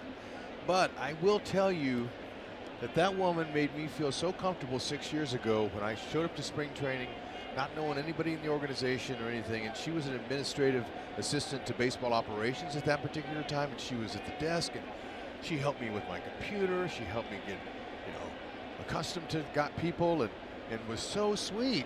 And it's great to see her.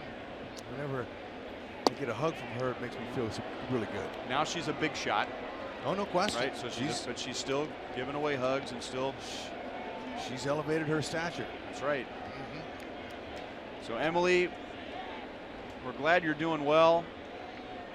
And you got a couple of hugs coming your way when we come back from this road trip. I'm a bigger fan of hers than she is of mine.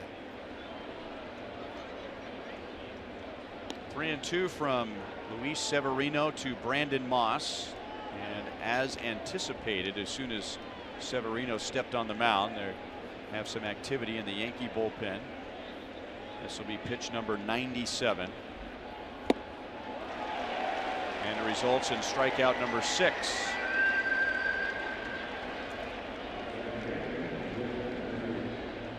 There's no better way to enjoy a Royals game than with a group of friends, employees, or customers. You'll receive discounted ticket rates and a complimentary message on the outfield scoreboard when you purchase 20 or more tickets.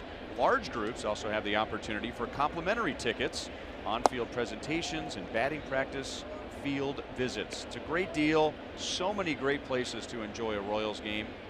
Dugout suites, party areas, and all the other extra benefits.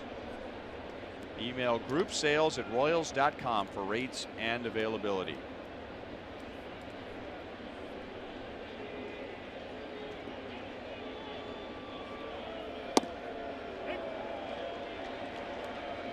Two and one on Witt. He has grounded out twice. So in a game like this, with Tyler Clippard warming up, Royals no runs, 3 hits with 1 out in the 8th inning. 2-2. You begin to look at your scorecard and you go, okay, where are the wasted opportunities that the Royals had against Luis Severino? And there's maybe one all night. Yep. That's how good he's been. That's inside first base, and Witt, with Aaron Judge on it right away in right field, will hold with a 1-out single. Yeah, 3 runs down. Late in the game like this, you got to hold with Judge's arm too. That's a good move there. Just stay put. See if somebody can put one in the seats here. Beautiful way of going to the opposite field there on that 89-mile-an-hour slider. It's almost like he knew it was coming. Great head position. And for the first time in Witt's career, he has a 10-game hitting streak. Sweet.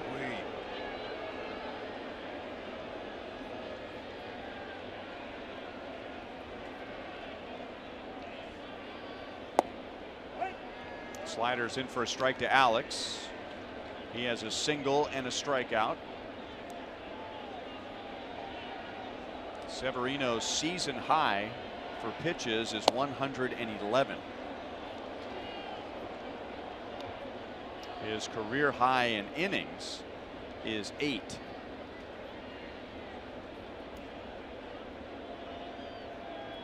That was on April 18th against the White Sox. Pulled foul, 1 ball, 2 strikes.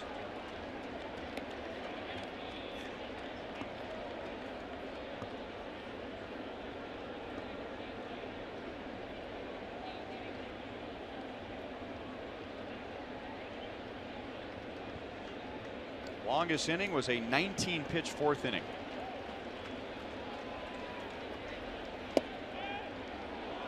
A little bit low. I think Alex was playing umpire right there, and thought the at-bat was over. But the Royals are owed a strike tonight. Yes, they are. Oh, okay.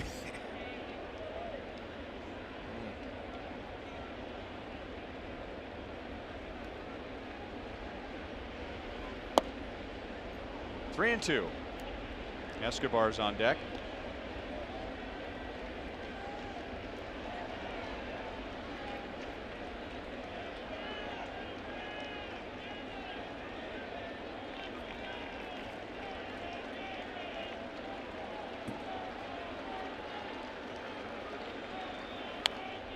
Susan Waldman, the longtime announcer for the Yankees, told me that Severino, like every young Dominican pitcher, grew up idolizing Pedro Martinez, and the Yankees arranged in spring training for him to have a meeting with Pedro Martinez, and Severino showed up 2 hours early because he was so afraid of being late. And he has not been the same in a good way, the Yankees say, since that meeting. And it was more about being in control, more about throwing strikes, using all of your pitches, but so respectful of getting a chance to sit down with Pedro Martinez one-on-one. He showed up 2 hours early. Wow. That's respect. Like it. He has struck out 7, and there are 2 down in the 8th inning.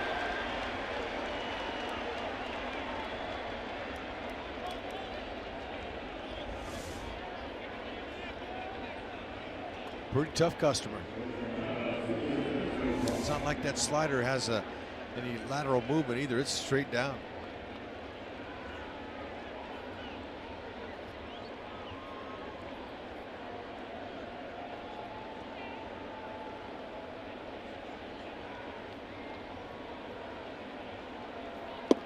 The hardest hit ball against Severino tonight came on his first pitch. He threw a first pitch fastball to Alcides Escobar, who hit it 413 feet away from home plate for an out. 1 ball and 1 strike. Man, took one of their players out with him. Ellsbury with a highlight reel catch if I've seen one. Crashed into the wall and hurt himself.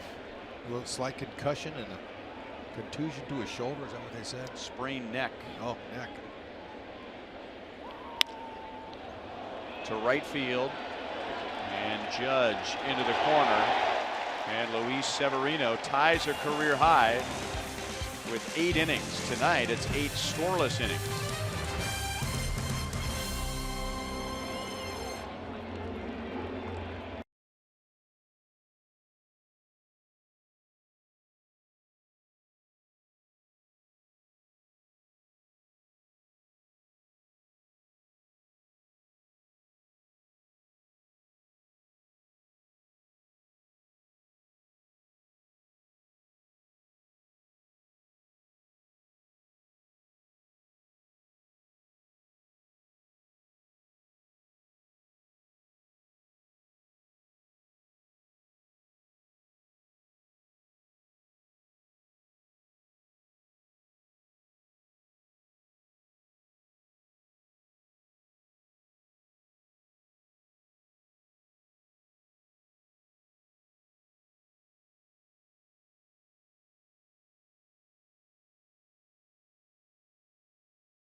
refreshing saves from Price Chopper and Aquafina. Sign up at mypricechopper.com to save on Aquafina when the Royals get a save. Peter Moylan stays on for the 8th. Castro, Judge, and Hicks are coming up.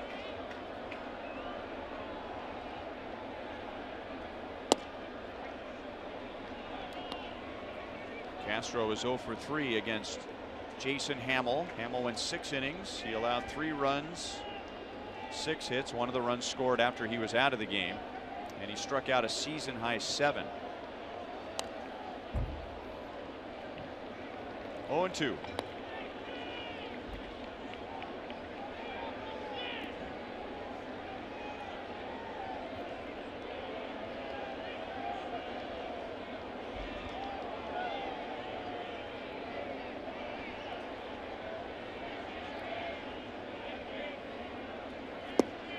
Three-pitch strikeout.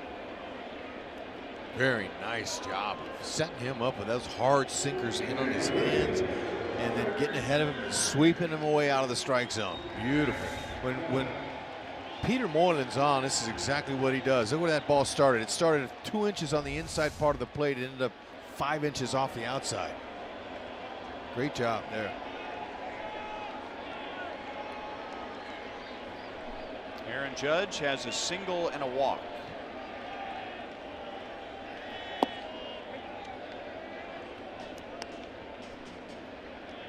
The Judge's Chambers. That was brand new on Monday. That's out in right field under the overhang of the second deck.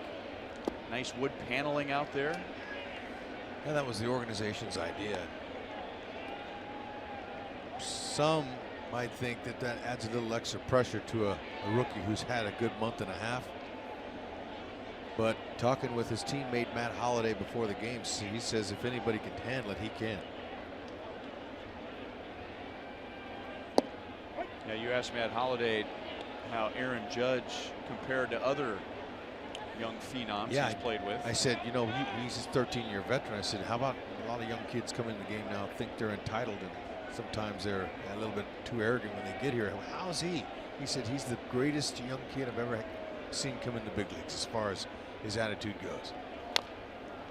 His respect level of those who came before him and those who are in the game ahead of him here. He's had a great upbringing.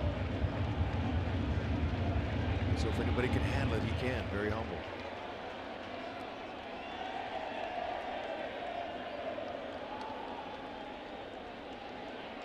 And they'll find some holes in his swing. Believe me, this is a tough league.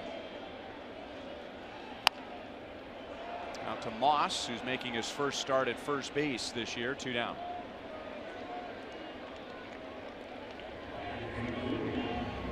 We hope to see you at the ballpark on Saturday, June 3rd and Sunday, June 4th, as the Royals celebrate MLB's Play Ball Weekend. For more information on all the ways you can play, visit playball.org. That'll be during a series with the Royals and the Indians. Dellin Betances is getting ready for the top of the 9th inning. If the Yankees add to their lead, then Tommy Lane would come on in a non-save situation. Out to Escobar. So in a save situation, we expect to see Betances. The Royals have Moustakas, Kane, and Hosmer. If anybody gets on, Salvador Perez in the 9th.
Severino holds the Royals to no runs on 4 hits.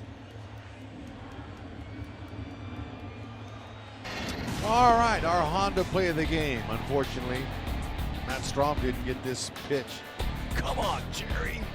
Oh, that would have struck him out. The inning was over. But instead, next pitch, little breaking ball, laid it out there, and Gardner knocked in an insurance run, the 3rd of the game. That's our Honda play of the game. And Strom was boiling mad when he was leaving the mound and had a few words for Jerry Lane. Yeah, he did. Dellin Betances. He has 3 saves, filling in for Aroldis Chapman, who's on the disabled list with a shoulder injury. He's 3 for 3 in save opportunities, and being the Yankees closer last year after Chapman was traded to the Cubs, Andrew Miller was traded to the Indians. It didn't work out very well for him, and it led to some bad feelings during the offseason. Betances was eligible for arbitration, and he made the mistake, some would say, of going to the arbitration hearing, where from the player's point of view, you're trying to prove to a judge that you're worth the salary that you're asking for, but the team counters with another salary, and they have to find ways to prove the player wrong. They have to find out reasons why he's not worth that money, and I think most agents would advise players to stay out of that, because the team is forced to say things that oftentimes they don't really mean, but they're just trying to prove their point in front of a judge. Yeah, they're stating their case, and you're right. It's really not advisable for a player to hear those kind of things, or really even to go to that arbitration hearing. I think Dayton Moore is pretty proud of his track record. Never gone to arbitration. Yeah. Tell you the integrity he has, and wants to be fair. He's very, very fair man. So if Betances has a chip on his shoulder, you can understand why. Tough power curve and 99, 100-mile-an-hour fastball.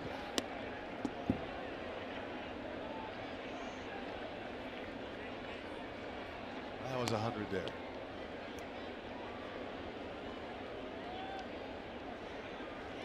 Betances with 3 saves, 2 against the Royals, including on Monday night. Moustakas is down, 1 away in the 9th. 8 strikeouts for Yankees pitchers against the Royals. Let's get a preview of Boulevard Royals live from Joel. All right, guys. Well, for the 2nd straight night, the Royals run into excellent starting pitching, but they were able to at least get the job done last night. Tonight, stifled by Luis Severino in his first ever start against the Royals. Jason Hamill, he held his own. Got to be pleased with what he was able to do, but no offense to support him. That we'll hear from Ned Yost, analysis from Jeff Montgomery, and much more coming up on Boulevard Royals Live. All right, Joel, 0-1 on Lorenzo Cain. He was 0 for 3 against Severino with a couple of strikeouts.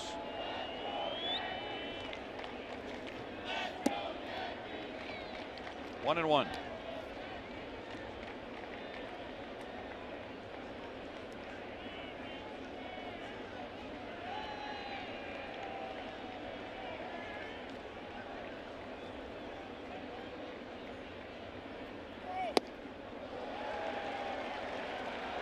One and two.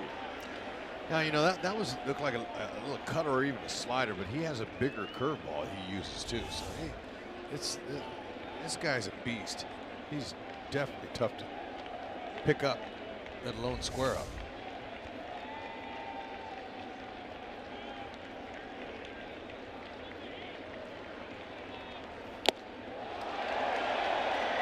Foul tip and a strikeout, 2 down.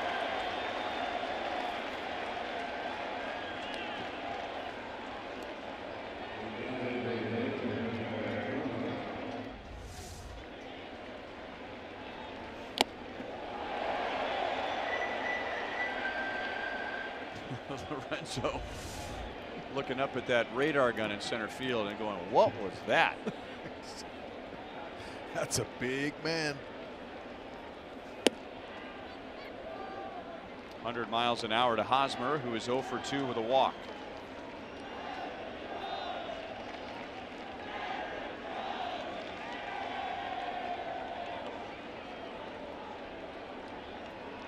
.68, 265. 100 at the knees.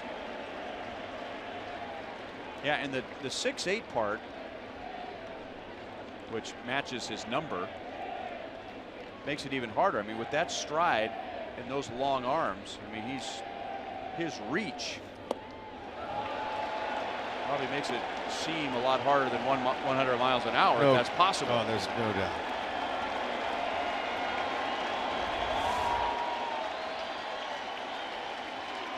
Look at him get out there. He's letting go of that ball right at the cut of the grass.